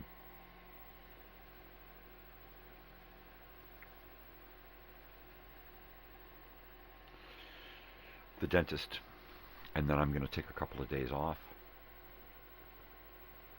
and then I'm going to come back and work on just original content for a couple of weeks. At some point this week, if I'm lucky, I'm going to get the rest of the video content and the audio I need to make that music video. If not, I'm just going to shelve it and write it off that it's just not as important to someone else as it is to me. I've been ready to work on this for weeks. And the opportunity has been there for me to get that video and that audio from the guy. And if he can't give it to me, then it's just not that important. So I can't wrap myself up in too much emotion around this, because it'll kill me. When I want to put a lot of myself into something and people say they want me to, and then just kind of walk away from it at that, I have to assume that there's something in me that is keeping them from wanting to be involved. So I have to then just decide, you know what, if that's the case, then so be it. You know, I really want to do this music video, and I've sent a few messages, and I guess it's just not as important to them as it is to me, right? And that's unfortunate, because I've had this time to work on it, and I've said, hey, let's work on it, and I shouldn't go into it. I should just leave it, walk away from it, and just leave it alone until I am approached, because me going out and trying to approach others is just killing me, right? It's just making me want to curl up into a ball and hide, you know. It's like with family, when you try to reach out to family and you get ignored. You reach out to family and they say, hey, yeah, sure, and then you're ignored. And then you reach out to family and you're blocked. You know, I mean, that's the way it feels. So I can't do that to myself. I can't allow others to do that to me, which is basically what's going on. Is I allow other people into my life, and then they have this control over my emotions, whether they know it or not. And quite often, I'll just get chewed up, spit out. And then a lot of the time, people are just going about their own business, their own lives, and they don't even realize what they're doing is doing to me, or what they're not doing is doing to me, you know. So I just have to walk away from stuff, and I've had to do this before, you know, with other people and the same person. I've had to just walk away and say, okay, well, I guess it's me, you know. And I don't have to guess. I know it's me. I know it's people can say that, wow, you know, I like you, and then turn around and go, oh man, I wish this guy would stay the hell away from me. And that's the way I see it, you know. I see people saying that they really do like me, but then the actions dictate that maybe they probably don't. Maybe they're just saying that to be nice. And I should just say, oh, gosh, thanks, and be nice, and then just wait patiently for them to come and want to involve me in something. Because it's a heart crusher. It really is when you suffer from depression. And people who don't understand about depression at all in any way, they just don't get it. And they don't get what your actions can do to other people, you know. Or inaction, you know. Or somewhat flaky involvement, or whatever it is, you know. I don't know.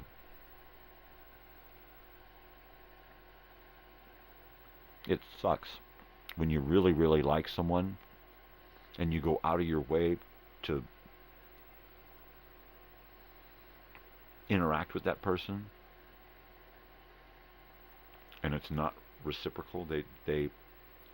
They're like this, but behind your back they're like, right? And maybe that's not the case, but that's what you feel. That's the way you feel when, you know, you feel like buddy, but in reality, it's just them trying to be nice to an old crazy old weird bearded guy.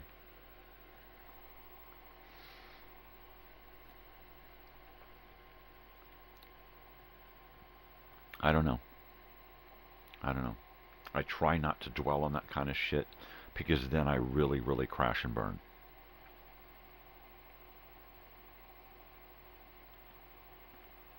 I mean, I get these messages that say, yes, yes, yes, and then I get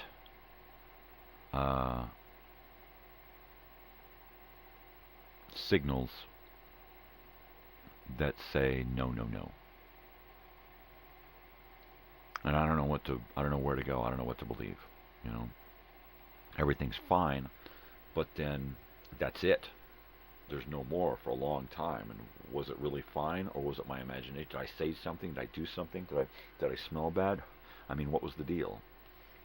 You know, I'm like having a great day, and then all of a sudden that day's gone, and yeah, we'll do it again soon, and then nothing for months. And I'm like, it's got to be me, because this is the way it always happens. Every single time. It's like, yeah, great day, and then nothing for months and months and months and months and months, and then I'm like, you know, I don't even feel like doing this anymore. It's like, it's got to be me. There must be something about me, you know. Should I just worry about myself and my own stuff? And when people come and say, hey, let's do this, should I just say, no, I'd like to, but I can't handle the after, right? I can handle the, yeah, let's go out and have fun and let's do that. And then at the end, it's like, yeah, we're going to do this again real soon. And let's, you know, we got stuff, you know, and then it's dead from then on for 6 months. I can't, that's not the kind of thing that I can do and have a healthy relationship, right? It's not healthy for me. If I'm going to interact with somebody, it needs to be on a regular basis so that I can keep up that friendship maintenance kind of thing. And if people don't want to have any back and forth one-on-one with me on a regular basis, then I just feel like, well, what's the point? I mean, every time we get together, it's like there's these plans to do more, and that never happens. You know, yeah, we got to, you know, and, oh, this is going to be, and then... Hey, I'm still here. I'm waiting for that message. Hey, am I gonna hear from you? Oh yeah. Nope. Don't say yeah. Just, it's okay to say no. Ain't gonna happen. It's okay to say that. It's better for me if you say that, because, you know, if you're like, hey, let's make a music video, and then 3 months later I haven't heard a damn thing, and then you get a music video popping up with someone else, I'm crushed. It's like, what was the point, right?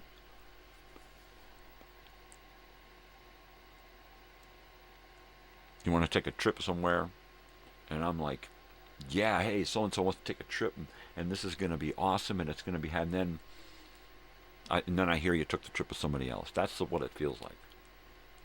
Oh, wow. So we weren't going to take that trip together? Oh, no, I just figured that you didn't, you could have asked, right? I love it when people assume. Oh, I just assumed you were in too much pain. Oh, I just assumed you had too much going on. I just figured, Yeah. You figured wrong. I'm all into communication and asking and talking, right? A lot of people aren't. They're into assuming and figuring and guessing.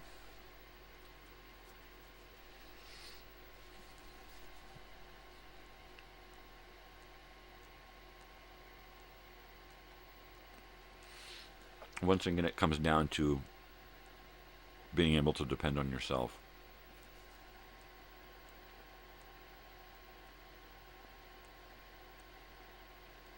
As much as people say they're going to be there for you,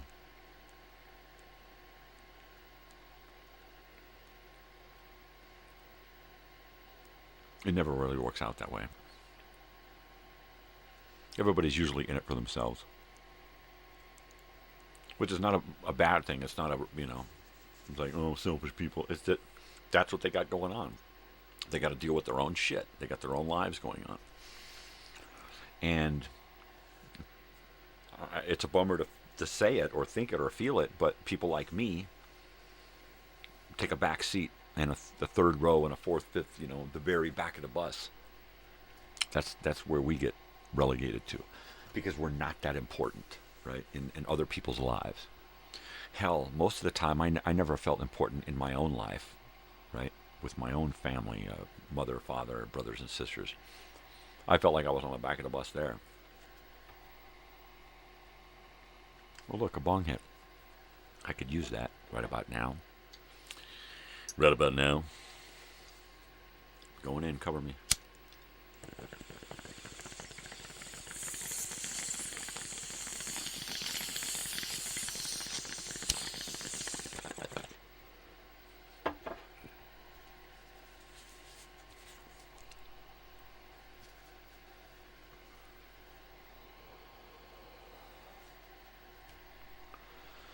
Yeah, smoke. Smoke bad. And nowadays it's really bad. It's really bad. All the shit they put in there to get it to grow. I tried growing my own stuff, but the seeds nowadays are fucked. I blunk. You have to have all kinds of special knowledge in order to grow the plants nowadays. And I just, I'm seed, water, sun. That's what I'm used to, and it's not like that anymore. Autoflower seeds and weird shit going on, and you grow weed and it just tastes like crap and it gives you a headache. And it's like, well, it was a good seed when it was weed. What happened? You didn't grow it right. You know, grow too long or not enough or whatever. What I'd really love is some old school seeds, right? From somebody who smoked weed way back when. Got a bag of seeds from some good Fallbrook red hair or some original Humboldt, some good Thai bud. But nope. It's all been perverted and twisted. So anybody can find me some original marijuana seeds from the 70s and 80s. Oh, please, hook me up. Hook me up. Hook a brother up. Totally.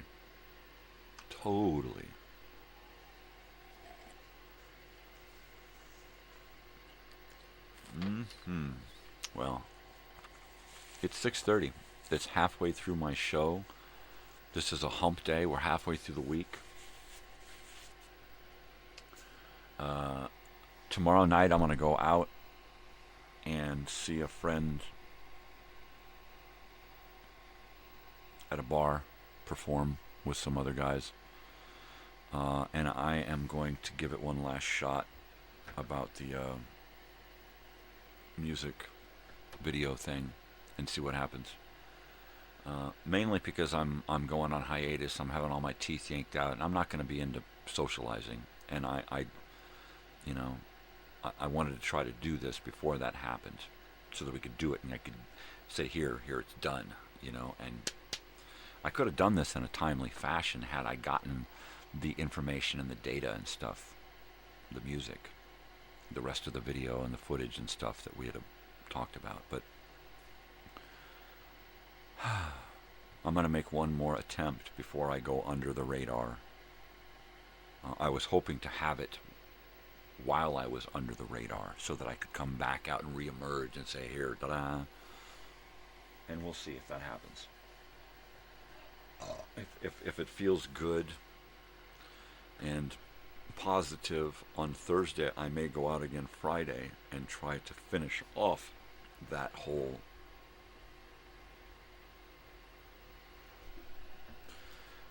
interaction and actually get the video and the audio and the photographs and stuff from him, because I can hit him up tomorrow, but he won't have it. So I'll have to say, okay, well, get it to me the next night, and I'll be there, because I want to support him and his music, because it's really, really good stuff. I love it. He's one of my local celebrity crushes, whether he likes it or knows it or not. And so I want to help out in any way that I can. And even if it's just being there to be one more, set of hands in the crowd, I'm there. I just get the feeling that I'm just some kind of oddity that poked up, and he can't quite figure out how to just get rid of me, right? That's the way I feel. Whether it's like that or not, I don't know. Whether they're intending it to feel like that, probably not. It's just that my depressive nature and fucked up head and personality and stuff, that's what I get from it. I get that what I get out of it is that I'm being pushed away, I'm getting shunned, stay away from me. My God, you're creeping me out. Yeah.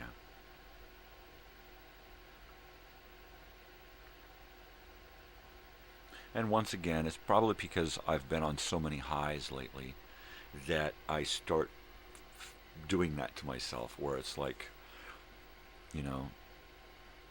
now I have to beat myself up, tell myself I'm worthless, nobody likes me, might as well eat some worms and die. I've eaten a lot of worms.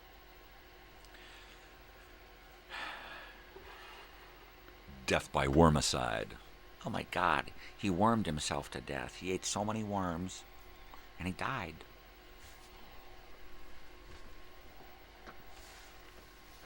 Yep. All that worm consumption. Squirm. Totally. Yeah. Oh. So I have to be ready to walk out the door here at about 9 o'clock. Now, we can't guarantee that there'll be a place ready to be cleaned by 9. But there's a place up the street 2 blocks away. There's a place down the street 5 blocks away. There's this place across town 1/4 of a mile away. And then there's a place up near the Joshua Tree Park a few miles away. Right? So, well, maybe not that far. So early, we have like 4 options of somebody being out, 4 chances of somebody being out of one of these places early. Somebody's supposed to be out by 9:30. At least that's what, late Lucy says last night in the middle of the fucking night. Oh, by the way, I forgot to tell you. And then, of course, she hits us up later on and says, here's another booking. And then it's like, hey, lady, that's already been booked for that night. Hello? Oh, it's the same people trying to... Yeah, whatever. What fucking ever. Get your head out of your ass, twat. But anyway, we got 4 options, 4 chances this morning of starting early.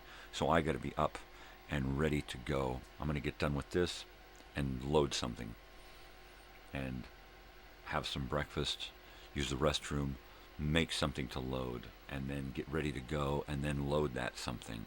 And then hopefully over here I'll have something going on, and try to do as much as I can in that hour and a half that I have after the show before I leave to go to work. My wife will be up and ready to leave by 9, and she'll take off and see if one of the places that's a turnover, meaning it has to be done today because there's a check-in today, we'll get one of those places to open up early. That's a turnover, and that'll help. That means that we're ahead of the game. If we can get the turnovers done first, then the other two we're not in a rush to do. And we can kind of slack off and take our time. One of the checkouts today is gone monthly. It's the first of the month, which means it's now monthly. They have the option of moving in today because it's the first of the month. And yesterday we cleaned it and made it ready for them to move in. And now we have to go clean it again because this lady neglected to get her head out of her ass. Twat. Oh man, people have one fucking job to do, you know. You got one job to do, make a fucking burger. If you can't make that burger right, get out of here and get a new fucking job, right? You know, it used to be high school kids and they're making burgers because it was supposed to teach them responsibility, you know, responsibility to themselves, responsibility to a company, to an employer, responsibility to the public, making them food, right? And now you've got 30-year-old, 40-year-old guys that live with their mother who, when they're making burgers, taking bites out of the burgers as they're making them, and it's like,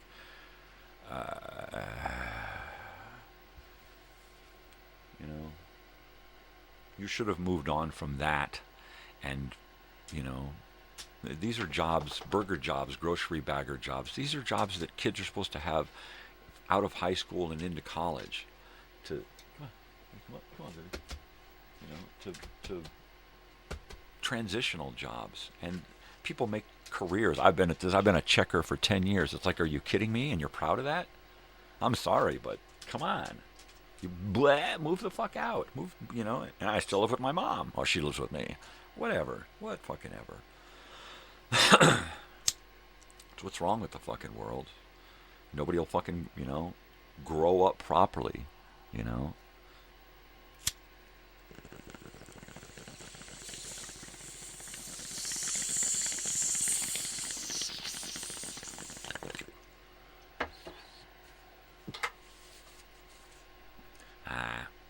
You're so judgmental. Yeah, I'm mental, all right. Don't be a judge.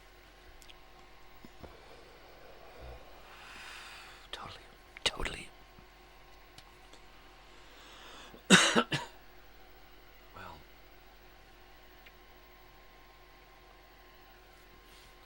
now I have to figure out my calendar.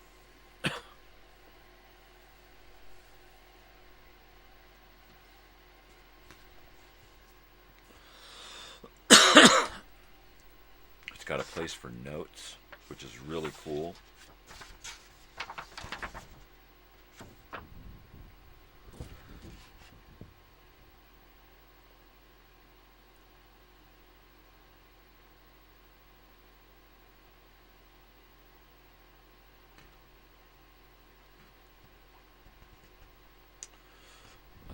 And it's got a spot along the bottom.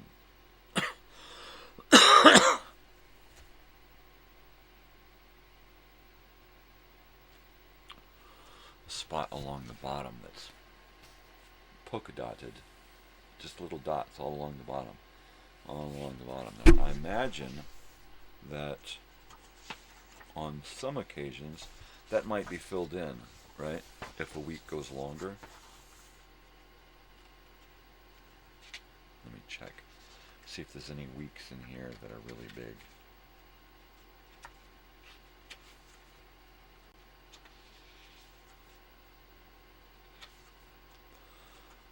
Not seeing any months, week. You know, 1, 2, 3, 4, 5. It never goes to 6, huh? I guess it doesn't. So this is just an empty spot down along the bottom here.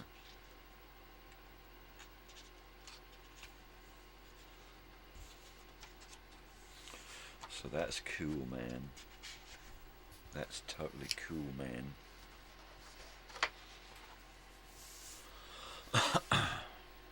And it's got holes at the top. So I'll probably put hooks on the wall so I can just hang it there. And then if I need to remove it, set it on a table and work with it, I can do that. And then you would use push pins and stuff. And after a while, the hole gets stretched out and you can't stick your pin in tight anymore. So I'll use hooks. I gotta dig up my little box of hooks. And then figure out how I'm going to organize this area in here.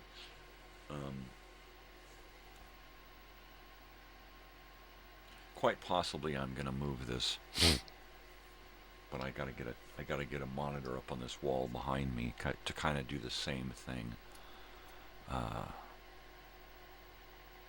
And I've got a couple of these little TVs. I want to keep one here, but I also want to get one over here so that I can see what's going on the TV without having to break my neck when I use the VCR and watch movies, that is. I don't want to turn around and look at myself. Hey, look at my ear. So, yeah.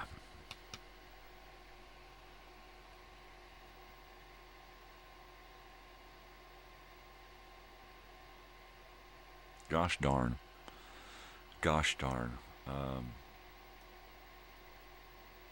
I can't believe I'm alive, really. I can't believe I made it this far. Of course, that being said, I'll probably find out I'm dying. So, there you go. But I'm bumpsh. Whatever. I never asked to be born, right? Nobody does. We don't get to choose when we die. Well, sometimes we do. But, it is what it is.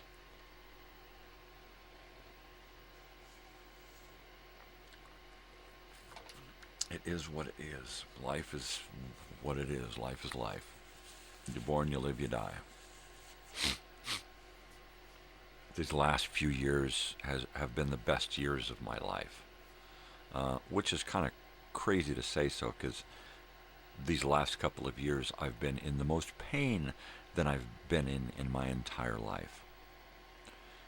And it just gets worse. But as my pain gets worse, my life gets better around me, right? How is that supposed to work? So now I'm going to have a perfect life and then die, which is kind of the way it feels. Right now, everything is perfect, Mainly my daughter, happy, healthy, studying at university for her bachelor's degree in psychology, and she's really into music and having fun with her friends. And so that part of my life is great. My wife, she's awesome. She's a bitchin' person. She has a great social life, and everybody loves her, and she works, and she's very good at taking care of the household as well as managing her own life and mother and career and all this, and it's just everything that's been happening in my life the last couple of years has just been fantastic,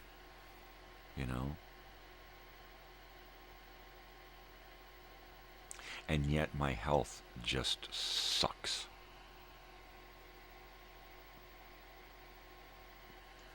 And that's it in a nutshell.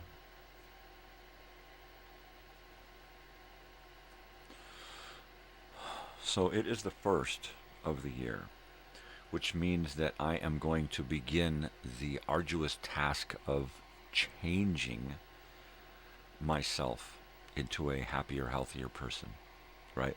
YouTube and my daughter's help and my wife's help have changed me this last few years. This last year especially, I've become a new person. Now I have to become a new person physically. Up here's doing great. And here's doing great. Physically, I have to alter my living conditions so that I can keep up with what's going on up here, right? So, how am I going to manage that? I think I'm going to keep the tree here until Friday, unless my wife decides otherwise. We don't really have time to deal with it anyway right now. So it'll probably remain there through the end of this season. Friday is going to be episode 180 of my morning show this season. 36 episodes before that, 32 episodes before that. So we're looking at over 250 episodes of morning shows. I'd say that was an experiment that has worked. Usually most of the stuff I do fails, never gets finished. This has been an entire year of mornings, and it was started as kind of an experiment on what I could do live on YouTube. And I just decided to stick with it. I just decided to keep, every morning I would just come back. Every morning I would just come back. And then I'd take a little time off, and then I'd start over again, and I'd come back and come back. And every time I'd take a little week or two off and then come back, I would just double down, you know. And it started with me sitting in a room, in a dark room with a cup of tea, sitting by myself going, duh, and not saying anything. And now it's been a year of me not being able to shut the hell up.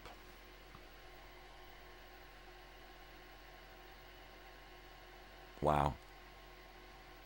So this experiment is a success. The outcome has been positive, and it requires taking it on to the next level. Now, how do I go from here and double down? When I went from season 2 to this season, season 3, I took 2 weeks off in between, and I redid some of the stuff, and I added and retooled the show and made it what it is now, right? So now I'm going to be going back, and I'm going to be kind of going back to the drawing board, and I'm going to retool the show again. I'm going to shrink it down. All this is going to be shrunk down to an hour.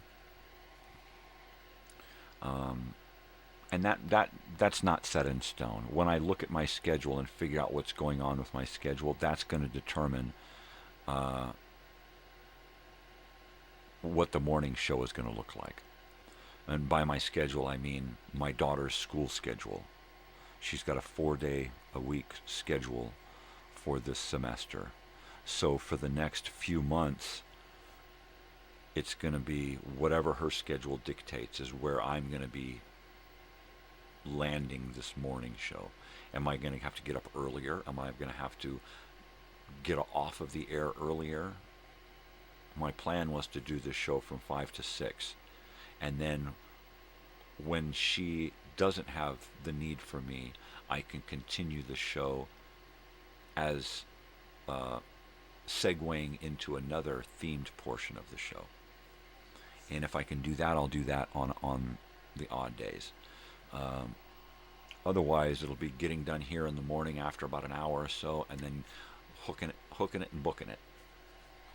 And then being in the car with her, and being on campus or whatever for that day. This month here, we're going to try to get my van roadworthy, so that I can drive it out of town regularly and feel comfortable doing that. So I may be using that to take her back and forth, especially if she's got a long day. And it's just easier to drive down, wait for 4 or 5 hours, and then drive back, rather than drive down for an hour, right, and drop her off and then come home an hour and then drive back down an hour and then bring her home an hour. It's easier to just drive down an hour, stay there. If I'm going to do a back and forth, we'll take the van. That's a lot of gas back and forth, right? Take the van for one back and forth. It's about the same amount of gas, but I can just stay in the van, right? And do the same thing kind of that I'm doing here, right? In the van, it would be, okay, today in the van, I'm going to do this. I'm going to read. I'm going to finish this book. I'm going to do this. I'll take a laptop with me. I'm going to do this video editing. I'm going to do this. I'm going to do that. Set up a hotspot in the back of the van and get this done. Go live from the van.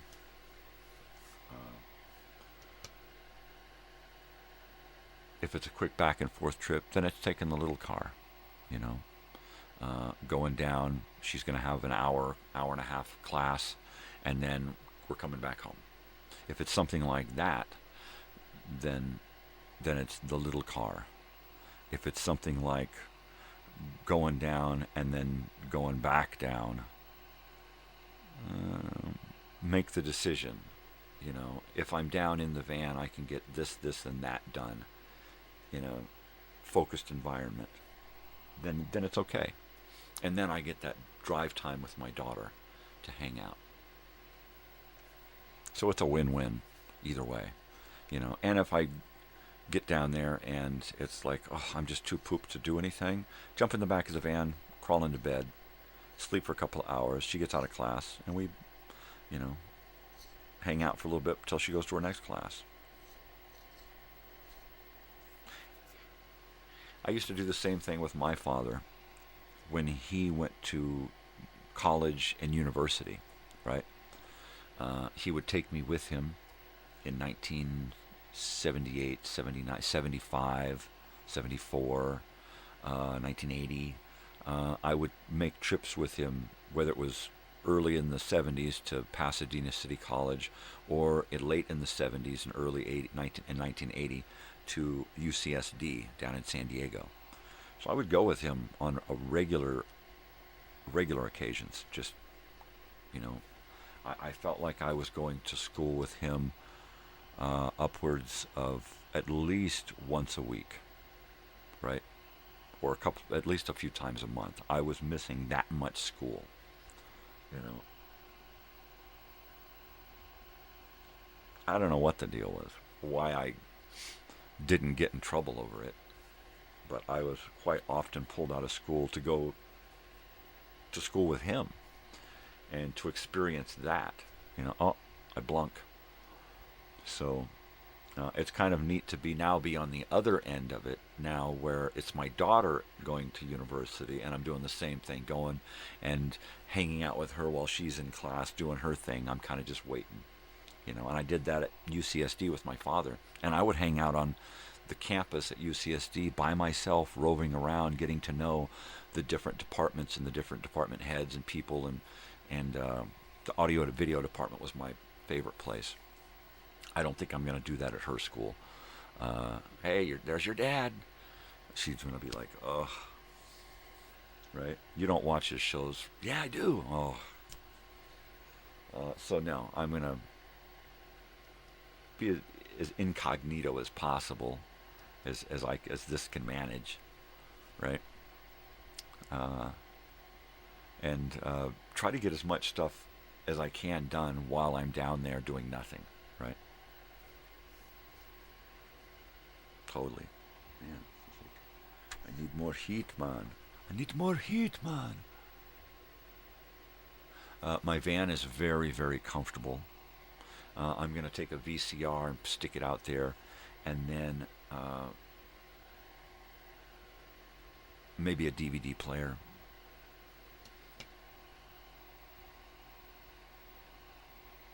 And be able to sit out there and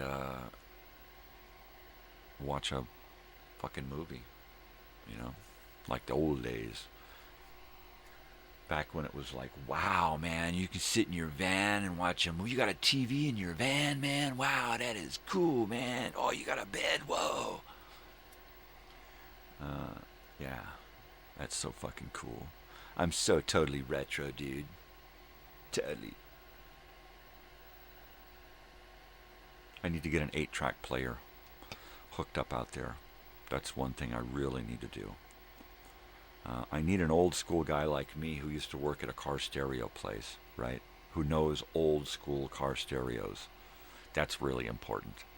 because I need to. What I think I'm going to do is I'm going to build a removable center console between the front seats. And on that center console, I'm going to have a place for maps, because I like old paper maps, and I've got a stack of them. Well, this freeway ain't on my map. Shoot. Right? That kind of shit. And have an 8-track player and speakers built into it that pretty much has a plug jack, where I've got my power coming in, positive and negative coming in, and maybe have a toggle and have it go into my van speakers, and have it all so that I can remove it or put it in, and have it so that it sits down on the floor, you know. Good dog, stay. Speaking of dogs, the top of it will be padded and have a seat with soft sides that the dogs can sit in and be safe and have something to bump up against, and turns and stopping and that kind of stuff. And make like a little bowl type seat for them to sit in. That'll be neat. That'll be totally neat, man. Yeah. Something with some steps up the back into a little thing where 2 or 3 dogs can get in there and kind of dog pile each other. That'd be cool. And what other changes do I need to do to my van? Not many. It's pretty much perfectly equipped, because it's an original van conversion. It's only a 2003, but it's still an original van conversion that's done up just like they used to do them back in the 80s, right? Except this one's really, really classy. It's got the lighting on the inside, 3 different settings, mirrors with backlighting. It's really, really Gucci, man. All leather interior, all original, and that's what gets it for me, you know. The door frame, upper door frame collars in the back all need to be replaced. But other than that, it's really, really awesome and in excellent condition. It needs some paint, because it had a horrible paint job. Yeah, I just had it painted. It's a great paint job. As soon as you go to a car wash, it just all blows off, right? So, and it needs a little work under the hood in the transmission. But I think when I'm done with that thing, man, I probably won't be able to sell it. It'll probably be something my daughter's going to want. I think after she starts driving and then starts driving that, she's going to be like, yeah, this is what I want. My grandmother, a little Native American Irish woman who was just, 4.5 feet tall, right? She used to drive a big van, and she loved it. She loved driving a van. But she used to love driving a big truck, too. Yeah. I think my daughter was really going to love that van after a while. She loves to sit in the back when we're going to places.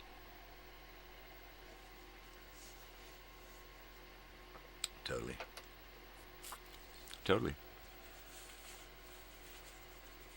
Yep.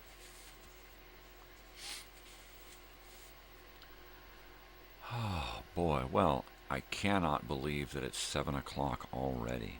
My goodness. 1st of January 2025, and it is 1 hour left in my show. After this, I have 2 shows left, and that's it.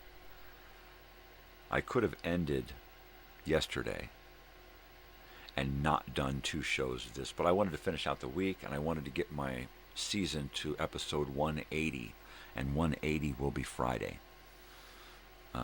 180 episodes this season, longest season. My first season was 32 episodes. Second season was 36 episodes. I thought I was going to go to like 48 or something, right? 50. And then it just kept going on and on and on. And then I thought, okay, well, I'm gonna make a bunch of changes and end, so I'll start a new season at some point. And then I got so close to the end of the year that I thought, well, what the hell? I might as well just take it and just let it go all the way to the end of the year. And now the year's over, and I got a couple of days left this week, and I thought, what the hell? You've gone this far. Why not take it, to episode 180? And I'll give you the fact that inside of that 180 episodes that I'm counting, there's a few dropped episodes where there's just there's no episode yada yada because I just wasn't here. But I kept the numbers in sequence because it's easier for me. And it just looks better, continuity. Keep everything straight. So at some point I will go back and look at stuff when I'm cataloging my live stuff, and what I'm probably going to do is take all of this live stuff and bump it into a private playlist where you can only view it if you're a subscriber, right? It'll make it more tantalizing, right? It'll probably make it so that most people won't watch it, which is fine. But what I want to do is I want to focus on season 4. And if I can say, look, here's season 4, right? And season 4 is going to be, whereas season 3 is kind of like, so I want people to be pumped up about season 4, and at some point go, well, where the hell is season 3? And watch it and go, oh, okay, I see what's going on here. This is why he did, and this is, okay, that's what kind of guy he is. So if you'll see the show and you'll see one aspect of who I am, season 4, and then you'll be able to look back and see how I got to season 4. Basically, season 4, year 2 of my channel in earnest, right? It should be quite different. I would hope so.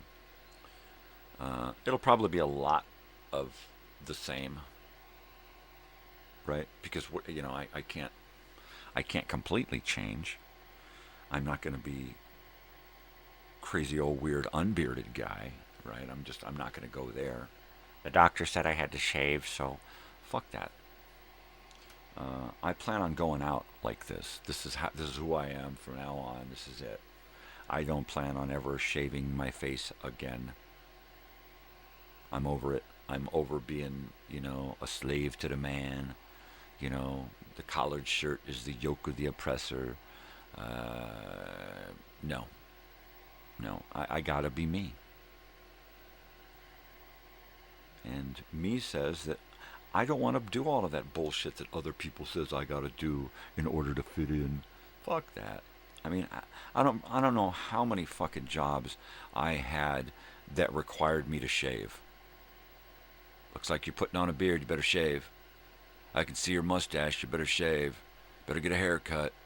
Hair's getting too long, you better get a haircut. Get a haircut and shave. Shave and a haircut. It's like, fuck, are you kidding me? We're going to drug test you now. What? I'm out of here. Fuck this.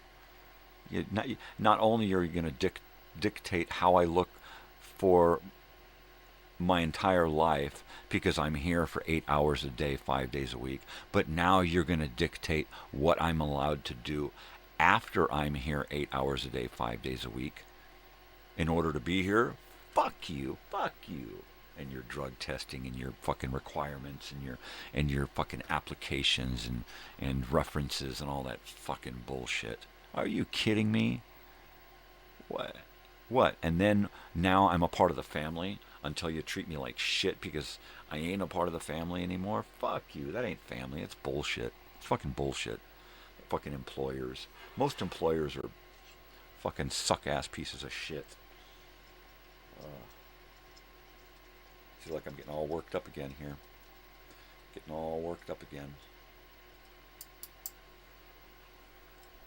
Yeah, it's a wonder I never wound up in prison or the morgue. Really, honestly. It's a wonder. Because I have been so close to just blowing a complete fucking gasket and taking out myself and as many fucking assholes around me as I can, right? I have been so close. And had I not realized the reality of what was going on, yeah, I probably would have. And I would have done that a long time ago. You know, because a long time ago, my mentality was, what the fuck is the point anyway? You know, I might as well just off myself. And spend a lot of time contemplation, a lot of time reaching out by, you know, trying to off yourself. Nobody gave a shit. I realized that nobody gave a shit. Except for the authorities. They gave a shit because they wanted you in the system. God, yeah, we got another kook to put in the system. And boy, I got out of there real fucking quick. Like, yeah, no, they're not going to help me. They just want another fucking victim in the system is what they want. You know? Another fucking slave to put up with the bullshit. Oh, man. What drug you so you can get you back into the system to be a meaningful part of society, which i.e. a slave, right? All of these things that you're going to want. You're going to want these things. So you're going to need to get out there and get a job and do all of this. It's like, who says I want these fucking things? I don't want all of that shit.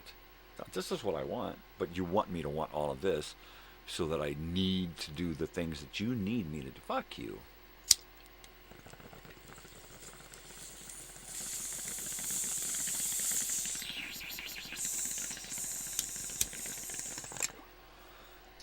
Yep.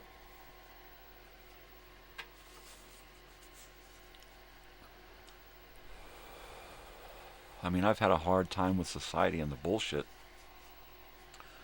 because for the most part, it's been about being required to get along, do the bullshit that they want you to do, you know, play the game, earn a living, you know, pay your debt to society, you know, be an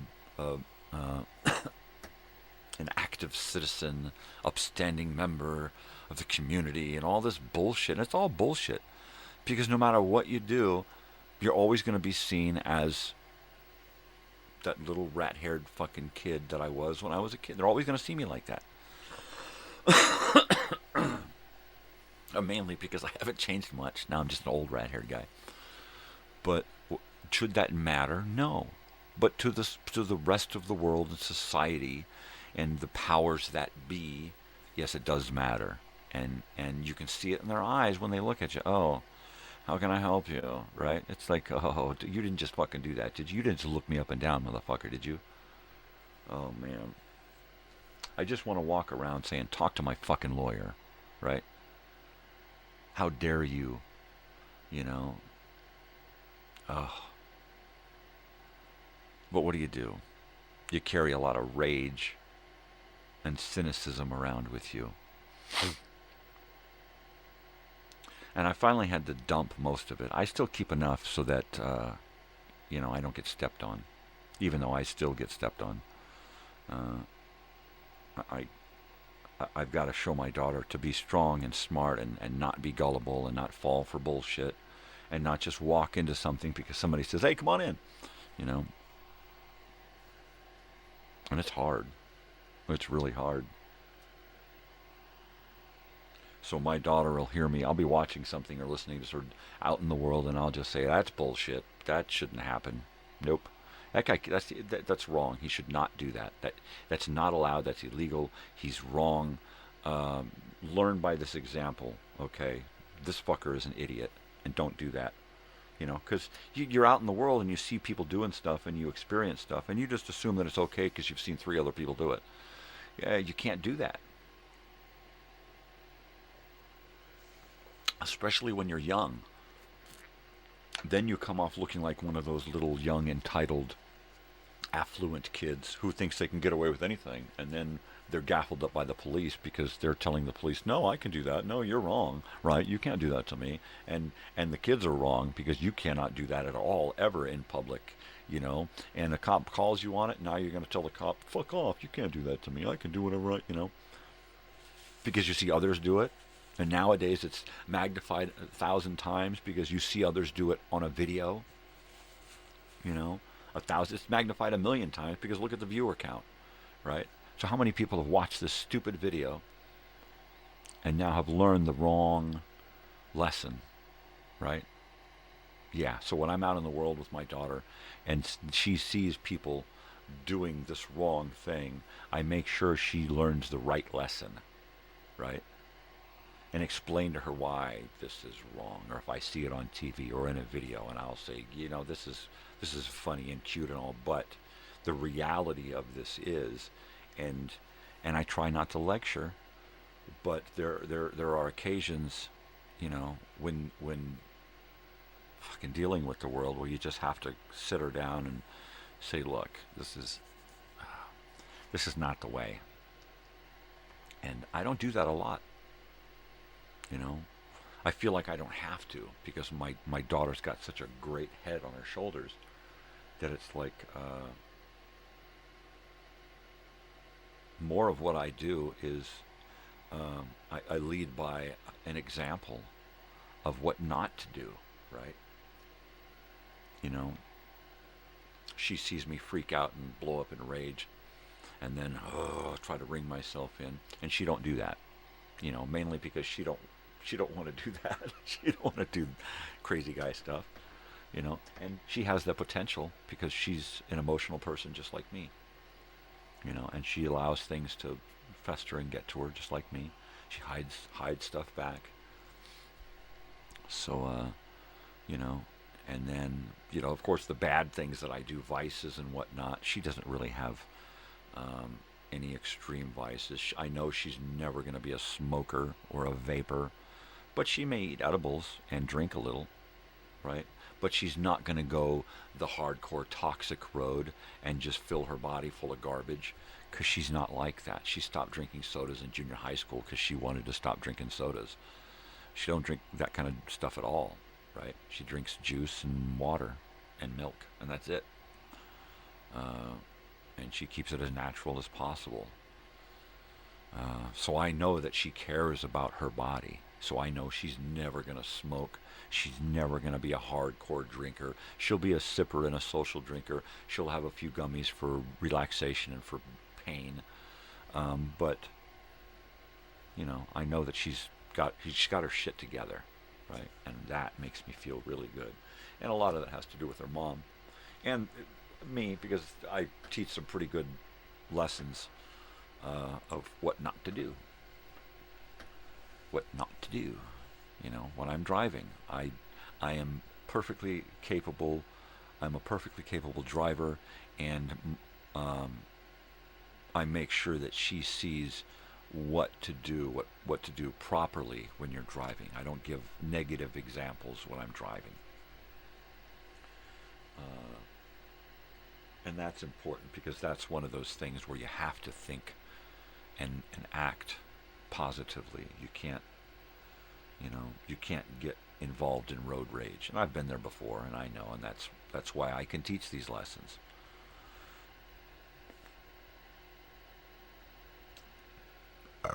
You know, what to do in certain situations, how to drive, where to drive, when to drive, that kind of shit. I mean, I try to impart as much of that on her as possible so that when she finally decides to drive, like when I finally started to drive with a license, I was a good driver from day one because I had it together. I took the time to get it together before I became a driver.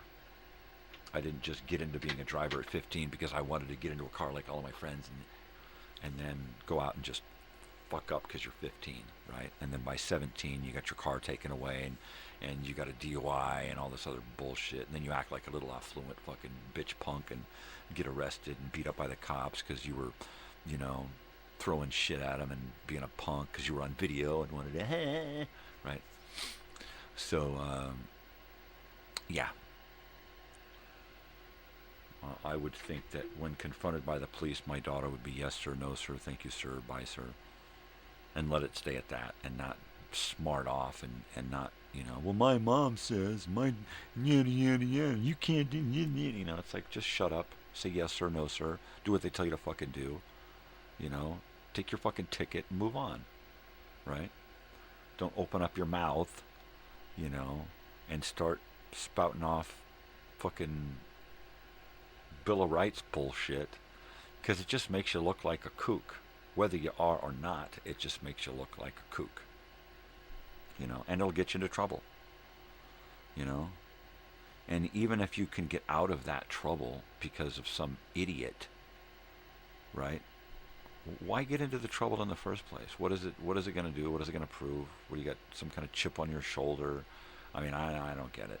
I just don't understand it. Why? You know? It's bad enough they have to deal with a whole bunch of fucking bullshit, right? It's bad enough that we as regular people, citizens, have to deal with a whole bunch of bullshit. Why make the confrontation an interaction between those two worlds? Why make it a confrontational bunch of bullshit, right? Why not just make it as easy as possible? Much of my beliefs are far different than everyone else, let alone law enforcement, right? And that whole arena, right? I'm way over here.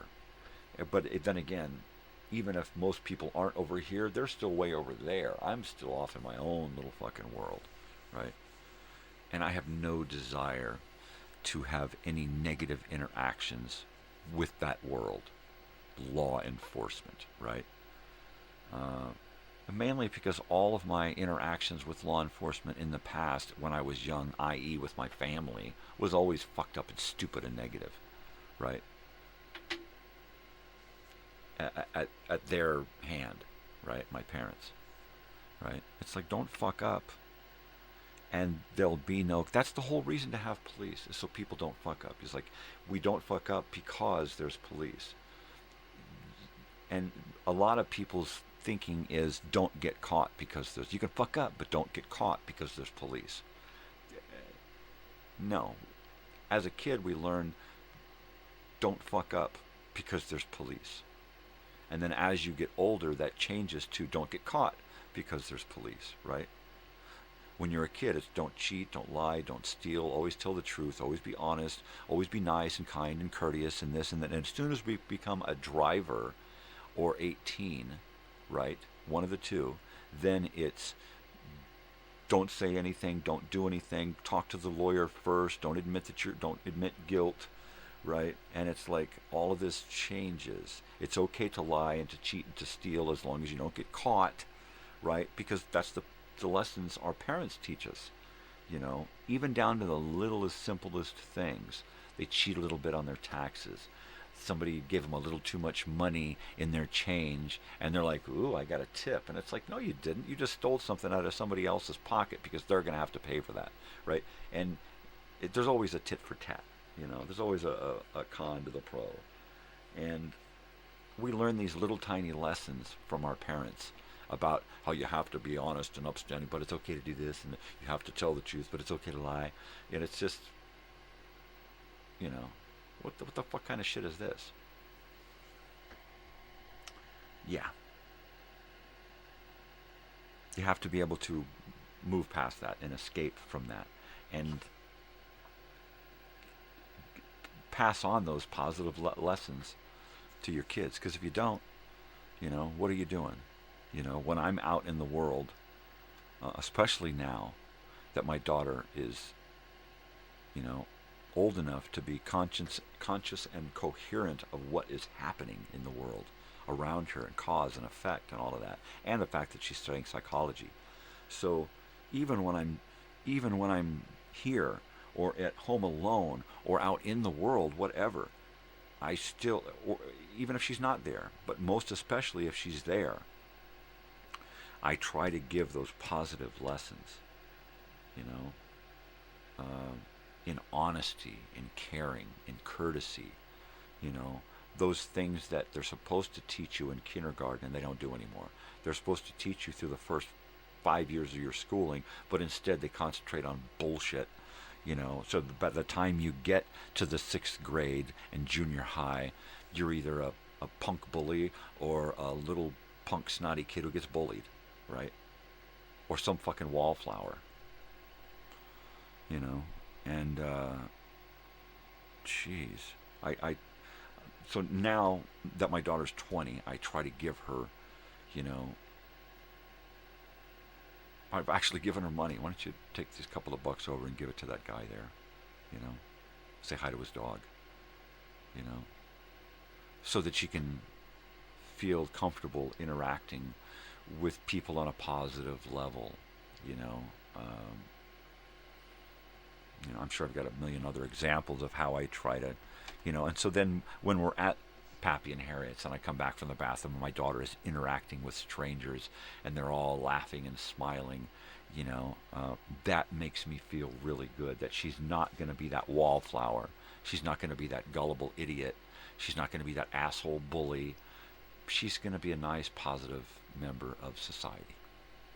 And that is how I see that. Not somebody who goes out and works their ass off and, pays their mortgages and raises their 18 kids to be good Christians and all that stuff. That means nothing to me.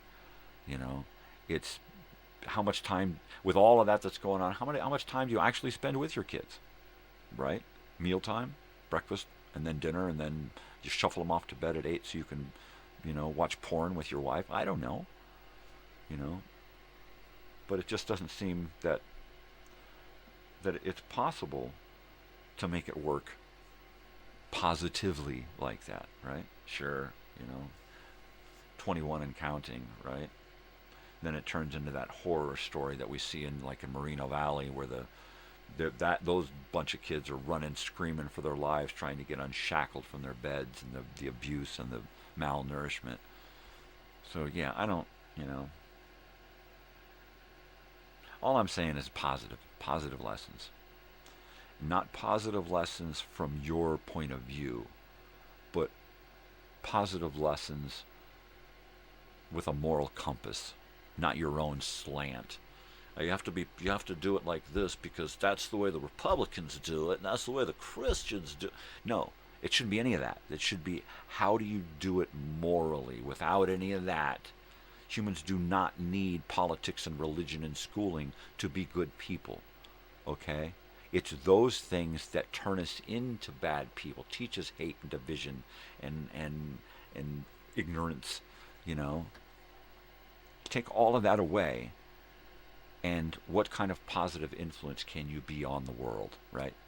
That is the ultimate lesson you want to teach your children. Boom. My daughter has no clue what that is at this point. She knows it. She knows she hasn't got a clue what she wants to do, how she wants to go out into the world and do something. But she's packing it in. She's learning more about herself than what she's learning in school, right? And that is more important than her grades, getting straight A's. That's more important. What she's learning about her own abilities and capabilities and desires and dreams and wants. Right now, she wants to not flunk. She wants to graduate and get the hell out of there and take a break. And she wants to see a lot of live music and have a lot of fun with her friends. Other than that, she has no clue what she wants to do with the rest of her life or for a career. And I said, you know what, that is perfectly awesome, because you're not in school right now to plan the rest of your life. All right? That's not what you're here to do. You're not planning a career, You're getting ready so that when you decide whatever that's going to be, you've invested enough time into yourself that your abilities will shine through in whatever you decide to do, right? That's it. I'm hoping that she takes a break from school and maybe gets into art or music or something. Because I know she could be really good in that, right? And I even said to her, why don't you graduate with a bachelor's in psychology and then go back to college and work on a bachelor's in art and music. You pair those two together, what a mix. And she could do that with just a few art classes and music classes. She's already done the hard stuff. She could go back, take a few classes for a couple of semesters or less, and then transfer back to university and do a bachelor's in art with a music minor or something, you know. Take some creative writing.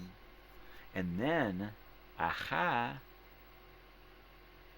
go on to her master's in psychology, having this art thing going on, right? So I'm hoping that having planted the seed, that she will maybe think, you know what, that's not a bad thing, right? Because inevitably she's going to come to some kind of decision of what she wants to do. And if she can have a imaginative, creative slant to that whole psychology thing, that seems like a really fun way to go. Whether you're teaching kids or working with kids or adults or animals or whatever, having music and art in there in the mix can only make it better, right? And I'm hoping that at some point she has an opportunity to really go back sooner rather than later and watch some of my morning stuff, you know, and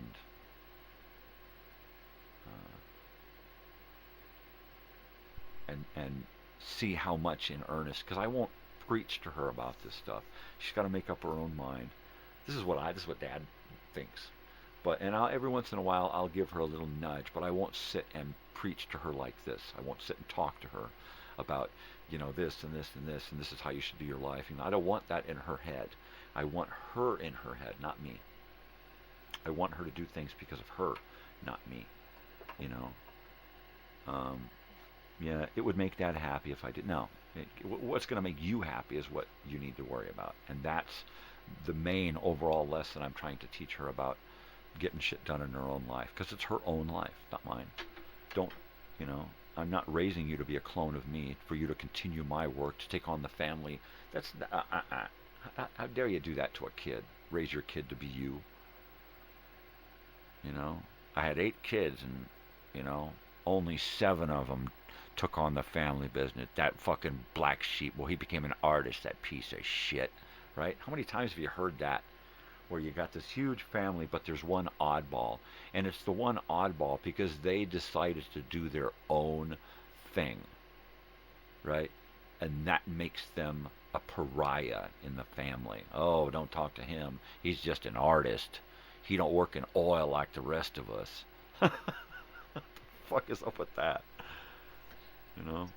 Well, he's a very good artist who makes a lot of... Yeah, but he's still an artist. Oh, he's shunned from the family. Yeah. It doesn't matter what she does or doesn't do or decides to continue doing. It doesn't matter. What matters is that she's happy, and it is fulfilling, and she wakes up in the morning and is excited about doing whatever it is that she's doing, right? That's the one thing right there. That's it. Everything else, fuck it. Worry about that. Getting up and having a happy, healthy, productive life.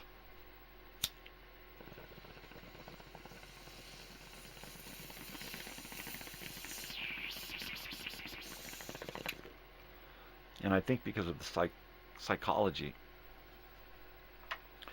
degree and the way she is with people, I think it's going to help her to have positive interactions in the world. which she's psychologically she's really going to benefit from, and the whole world is going to benefit from. Anybody who comes in contact with her is going to benefit from. If her mother is any example of half of what my daughter is going to be like, morally, right? Oh man, look out. Ugh. Yeah. Because my wife is somebody that anyone would want to have as a friend or an acquaintance, right? Anybody would be freaking privileged to have my wife on their side. And now it's like my daughter is becoming that, you know? It's like if I need anything, right, help with anything, I go to my daughter, right? And I ask her for help on all kinds of stuff. Electronics, social media, music, what's going on in the world, right? Just about everything I can go to my daughter and get help with. And I want her to know that that she has that ability, you know. And I want her to know, I want her to feel like it's okay for her to help people, right? And I can see that when we're out in the world and people interact with her, right? And even now, like, when I'm around, she'll be more likely to act herself rather than what I would want her, how I would want her to act. She just acts like herself, right? She has no fear of impressing me or letting me down, you know, or making me look bad. I mean, it never enters into it because I've never put that on her. Stop it, you're going to make us, you know, you're going to draw attention. I never did that. My parents did that. My father was famous for not allowing us to act like ourselves. Don't act like children. Well, we're fucking kids. Yeah, don't act up. And it would just, you know, we'd get in trouble if we acted like kids out in public, you know, or if we embarrassed my father. Oh, we'd never hear the end of it. It's like, fucking get over it, dude. We're fucking kids, you know. I could never understand that, you know. So I never put that kind of shit on my daughter. My daughter would act like a kid, and of course she was never embarrassing, so it never mattered, you know. She was always just a kid, you know. Whatever she did, she was doing because that's what she did, right? Being out in the world, I never give kids shit for being kids. If they're bugging me, I just get up and leave, you know. If that's the case, that's the case. My wife we were over to see my wife's relatives recently, and I wasn't feeling well, and I went in there, and there were a couple of kids, and they were just tormenting me, mainly because I was an oddity, right? And they made me feel like an oddity. It wasn't their fault. They were little tiny kids running around, you know, let's go up and poke the crazy old weird bearded guy and run away and laugh. And I pulled myself out of the main room where they were at, and I went into another room and sat there and tried to read quietly by myself, and they came in and they harassed me in there. And rather than, you know, normally what I would have done would have been to scream and yell at them and tell their parents to get or grandparents or whoever, yeah, get this shit little fuckheads out of here, throw shit at them and be the grumpy old guy. And it was easier for me to just say, all right, well, I'm just going out to the car. And went out to the car and sat out there and read, and then watched some TV, and then took a nap, you know. And I just wasn't feeling it, you know. And it wasn't the kids' fault, so I didn't bother taking it out on them, you know. But had the parents been there, I might have wanted to mention to them something, but nobody cares. Nobody gives a shit. You try to talk to people anymore, and they just take it as an insult. How dare you tell me how to raise my kid? And it's like, never mind. You know, can I make a suggestion? No, because people don't take it that way anymore. Everybody nowadays just feels completely entitled and above suspicion, above reproach, above the law. However, how dare you? Yeah. So I just don't go in there anymore. Somebody fucks with me directly and is an adult, and I'll fuck with them back and let them know. But me fucking with them is me letting them know, hey, you're fucking with me.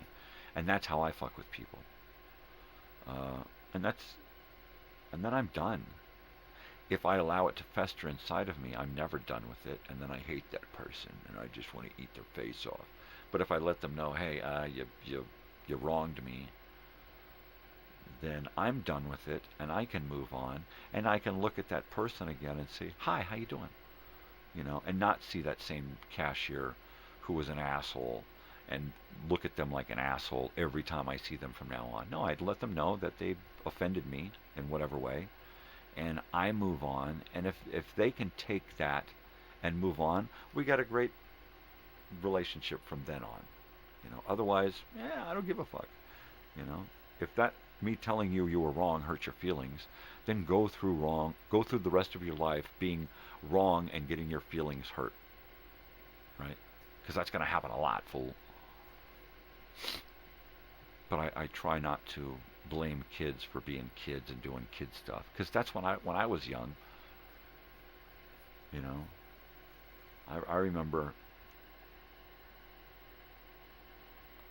I remember being outside, having cut my finger open, or my wrist, having cut my wrist open on accident, and I was out there holding my wrist, right, to keep the blood inside of me, and I was crying, right, because I needed help.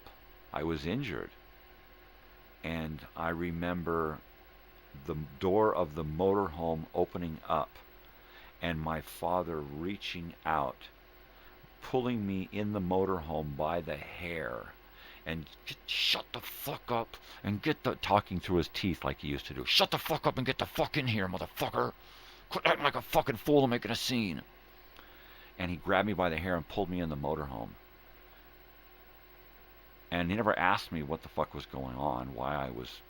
And I let myself into the bathroom with my injured hand. I opened up the bathroom door in the motorhome and went in and closed the door to the bathroom, and then revealed my bloody wrist and grabbed a wad of paper towels and began to pack my big gaping wound with paper towels until it stopped bleeding. And it stopped bleeding because it was clotted with paper towels and blood inside of this gash right next to a vein, right? Had it been my vein, I would have died in the bathroom there, and they would not have known. They would have thought I killed myself, committed suicide, because it looked intentional, right? And I had been cutting something with my pocket knife that I had found. I was cutting something, and it slipped and cut my wrist right there. Bang, just cut it. And scared me to death. I thought I was going to die. And then I was too afraid to tell my father anything after that, because I thought, if I was in trouble for crying outside the motorhome, what kind of trouble would I be in for cutting myself, basically? And I never told anyone about that. To this day, my parents never learned about that. I don't even think I told my brother or sister what had happened. I hid it from everyone, right? I wrapped it up, I covered it, I wore long sleeves, I would keep my wrist down so they couldn't see it. After it scabbed up, I just scratched myself and I would cover it up. I never told anyone that I was this close to death, right? And I was too afraid to tell my father because I thought he might beat me over it, right? or pick me up by the hair again, right? And this is a guy who swore he would never abuse his children because he was abused as a kid. And yet, he found ways of abusing us that were different from the way he was abused. So I made sure, and he swore up and down, so I made sure it ended there. Right? And it didn't. It just transformed.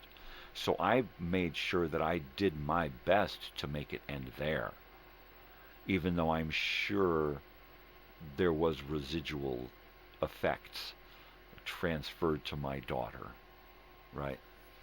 But for the most part, I think I got rid of it. If she were to have kids, I don't think she would be abusive in any way at all whatsoever. And that's because I was pretty non-abusive as a father, you know. I'm sure I yelled and screamed a lot, but mainly it was at myself, and I tried to explain that as often as I could, as often as my depression would allow. But yeah, growing up was a challenge, and then growing up in my family was a huge challenge, and then being the oddball in the family, you know, knowing from day one that you weren't quite right, you weren't quite the same as everyone else, you were treated differently big time by everyone else. Aunts and uncles and grandparents and stuff alike would all look at you like, you know what, you're just not really supposed to be there, you know, one of these things ain't like the other, and that's you. So it's really rough growing up, knowing that you were different, but nobody ever telling you why, what was really going on. You know, that was the bummer. I think it would have been okay had I known why I was different. That would have been a little easier. I would have had some kind of answer, because obviously I'm intelligent enough to understand what the fuck's going on, right? I'm not just some kind of dummy. I'm gonna kill everybody because it pisses me off. So, you know, and I'm sure, positive, that at some point, several times throughout my life, at least my father would have recognized. He would have recognized in me the ability to deal with whatever, you know, and would have maybe introduced little, elements of my past or purpose or existence or whatever. Inception. But no, I never got anything. All I got was bullshit. Bullshit, and then more bullshit.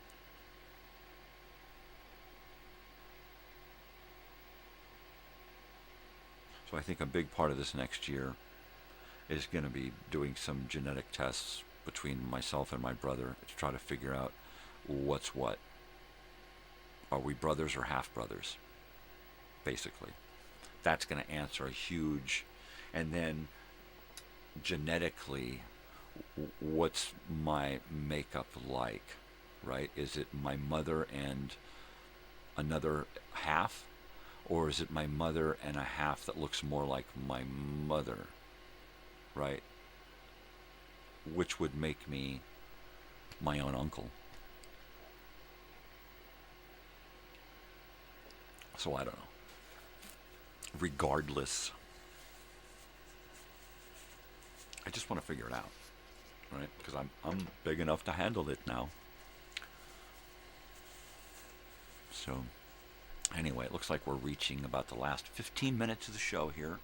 House is starting to wake up. Dogs are tickety-tick-tacking around. We took the dogs out yesterday, and the boys, and got their nails done. The girls my wife does the girls because the girls are easy to do. They don't like it, but they'll put up with it. The boys, they want to fight. You grab their feet, boy, and they're ready to chew your arm off. So we got to take them in, get muzzled. Sam has to get muzzled and have his nails done. Oliver just gets mad. He starts drinking, he just gets mad. But yeah, it's kind of funny. We take him out, and all the way over there, they're just like, or Oliver, he's just, and he's all upset. And then he gets in and does it, and then Sam goes in second, and Oliver's like, he's fine, and he's like, where is he? Is he getting it done? Show him. Where's he at? Is he getting it? Oh, look at he's getting it. Oh man. And then they just lay down and relax all the way home. They're fine. You know. But man, going out there, they don't like it. They're nervous and excited. They make more out of it. And I think, well, Oliver does. Sam knows that it's not a big deal anymore. He gets in the car and he knows, all right, I'm either getting it or I'm just going along. Either way, it's not that bad. They're going to muzzle me and I get to growl and darn it. But it ain't that bad. So I think he's okay with it. He don't like it, but he's okay with it. He used to really hate it, you know. And he hates his nails being done so bad that we can't do it. Because if you try to do it, he'll bite you. He'll bite you. He gets feral. He reverts to his wild side, and he will chew your face off if you try to grab his feet and do anything with his feet. Now, when we're sitting down and relaxing, and he knows I'm not going to intentionally do anything to his feet, I can pick up his feet and play with his toes and play with him and stuff. And I even taught him how to play a game called footsies, where he lies on his back, and I push on his back legs and feet, and he pushes back, and I go from foot to leg and go back and forth, and touching all four of his feet, you know, and say footsies, and he just kind of lays there, pushing his feet up, and kind of growling with his mouth up and going and I started that game with him to desensitize him and his feet, because he's got this foot hang up, and because I've been doing that with him for years now, and when we're just sitting there, I'll play with his feet and stuff. He's not so eager to bite you when you look at his feet, you know, and you say, let me look at your foot, and he starts chomping, right? So, in that respect, he's desensitized, where, you know, I can kind of look at his foot. If he's chewing on his foot or something, I can kind of spread his toes apart and let him investigate it while I'm looking at it. But if it looks like I'm going to do something to him, he wants no part of it and he wants to kill me. If he's got a cactus thorn in his foot or something, and I go to help him, he thinks I'm doing it to him, and he wants no part of it, and he wants to kill me. If he gets a big old gnarly cactus ball in his foot, I have to let him get it out, and then hopefully he'll shake it off of his face, right? But, I mean, we've had to cover his whole head and torso before with a towel and a blanket and stuff, just so I could grab his foot and yank something out of it real quick, because he hates it. He thinks you're doing it to him. And therefore, he tries to kill you when you try to help him. He doesn't understand the concept of help, because when he was younger, somebody used to physically hurt him, and now any kind of pain is measured with, you know, some kind of punishment. You know, some human is doing this pain to me. No matter what the pain is, it must be some human, you know, and that sucks, you know. But at least he's a little desensitized about his feet, because that was a bummer. You'd just be sitting there and you'd reach down, you'd grab his foot, and he'd just chomp on you, and get mad. I was like, whoa, dude, chill out. Just touching your foot. Yeah, but I'm going to kill you if you do it again. Oh, poor guy. Poor guy. He's really come a long way. He used to be really aggressive in a lot of ways, and he would play too rough, and he would bite too hard, and he would get mad too easily. I'd blunk. And you couldn't say no to him. You said no, and he'd just get mad and start coming at you with his teeth, you know. So obviously there was something in his short past before he got to us that, you know, causes him to have these feelings about the word no, and about punishment, and about pain.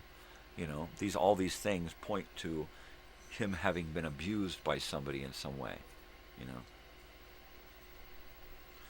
So thank goodness when I found him, it wasn't because he got hit by a car or something, because I would have never been able to do anything, right? My gosh.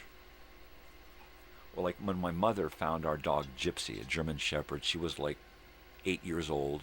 She was a German Shepherd police dog in the neighborhood, used to jump her own fence and go around the neighborhood killing cats, right? And one morning, this German Shepherd retired police dog was out in the neighborhood in 1970 and 69 or 70, and it got hit by a car. And nobody wanted to help the dog because it killed their cats or it was vicious, and they tried to help, and the dog was just biting and growling, right?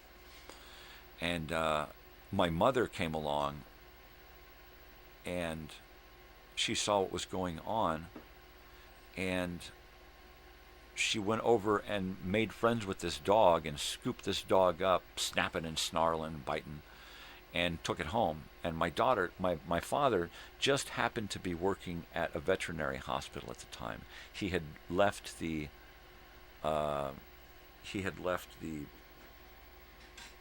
water boiler plant that he was working at. He was a plumber, or not a plumber, but making plumbing equipment, boilers and pipes and stuff, pipe fittings.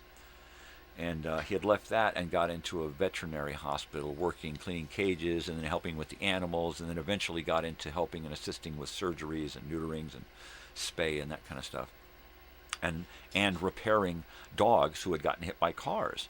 So he comes home from the veterinary hospital, and there's my mother with this patient, and so he brings, and the dog hates my father right from the get-go, just hates my father, because my father's a male. And the cop who took care of this dog would beat this dog. And so the dog just hated men and hated uniforms, any kind of uniform, right? Because the dog was mistreated. And it took a long time for the dog to get used to my father, but it realized, an intelligent dog realized that my father was helping the dog.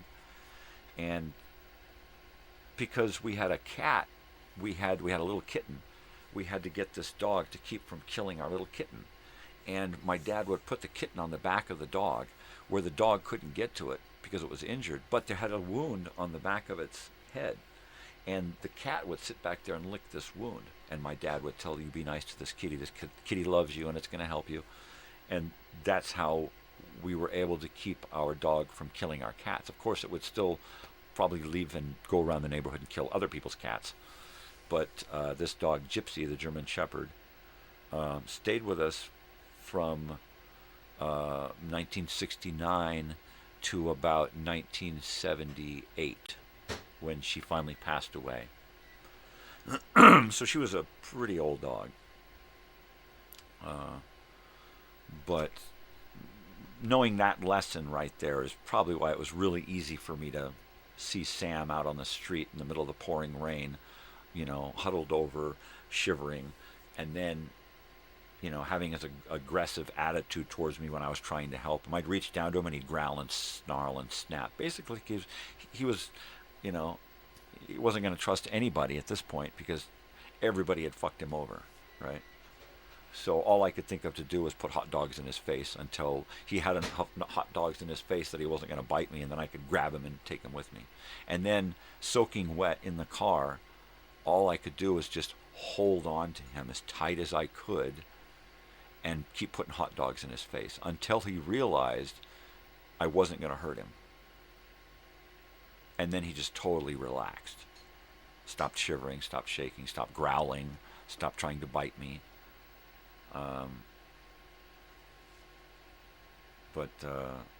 It took years for him to get past a lot of his aggressive tendencies and, relearn a lot of lessons about people. And now a stranger comes over, and rather than look at them and bark and growl and wonder who the fuck they are and what they're doing here, he just runs up, jumps in their lap, starts licking them, So he's had a positive turnaround. That's pretty cool. I'm going in. Cover me. One last time.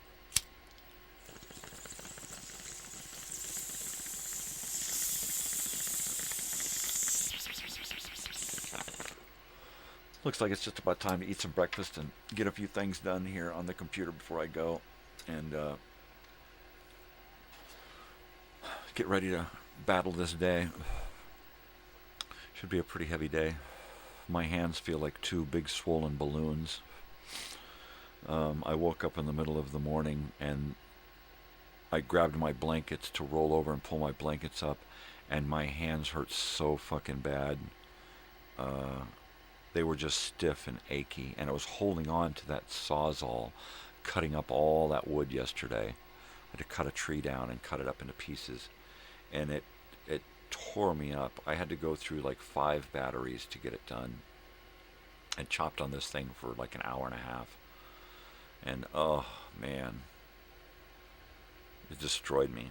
And so I got to get up and I got to go do, whatever, how many houses today, and it's gonna hurt, but it's a new year, so I'm refreshed. It's day 1, so I should feel just peachy. Yeah, I wish there was like a reset button, right? Hey, I'm back to normal. Like, hey, number 1. I'm a brand new baby now. Hey.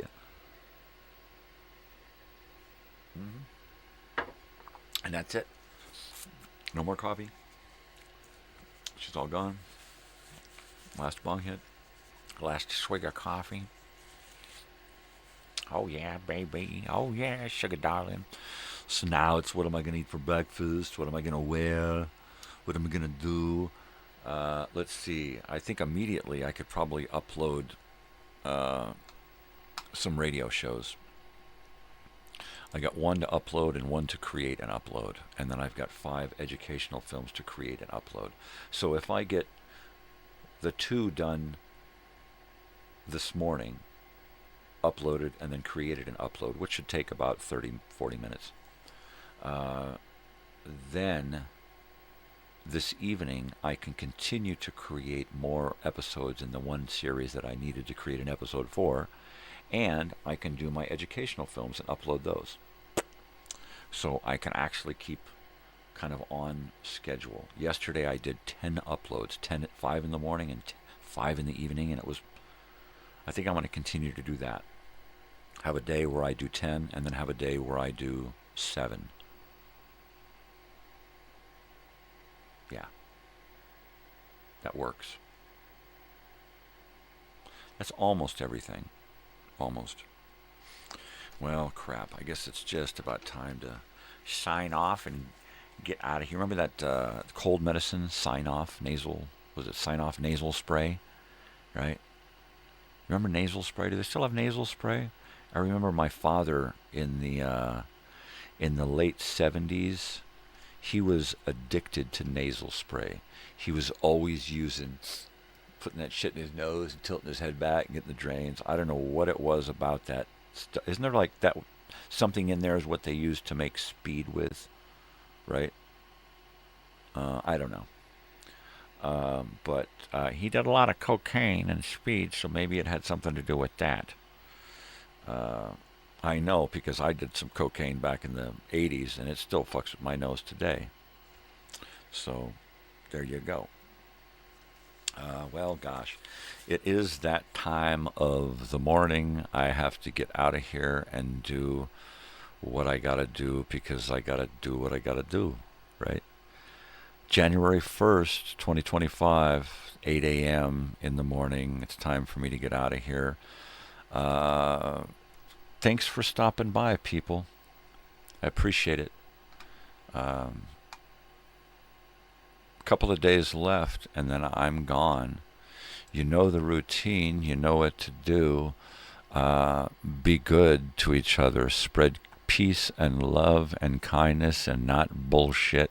Do something for yourself, but do something for somebody else too. Why? Because we are not alone in this world. We're together on this, so try to act like it out there, all right? Take care of each other. Talk to each other. Be nice to each other. Listen. No, not now, but listen to each other, all right? But most especially stay weird, because if you ain't weird, ain't nobody gonna be weird for you. All right, this is Crazy Old Weird Bearded Guy, Michael, to my friends. Not Mike, but I'll answer to Mike. Take care, all right? Love you all. Peace. Adios. I'll see ya on the flippity flop. That means tomorrow. Take care, people. Bye.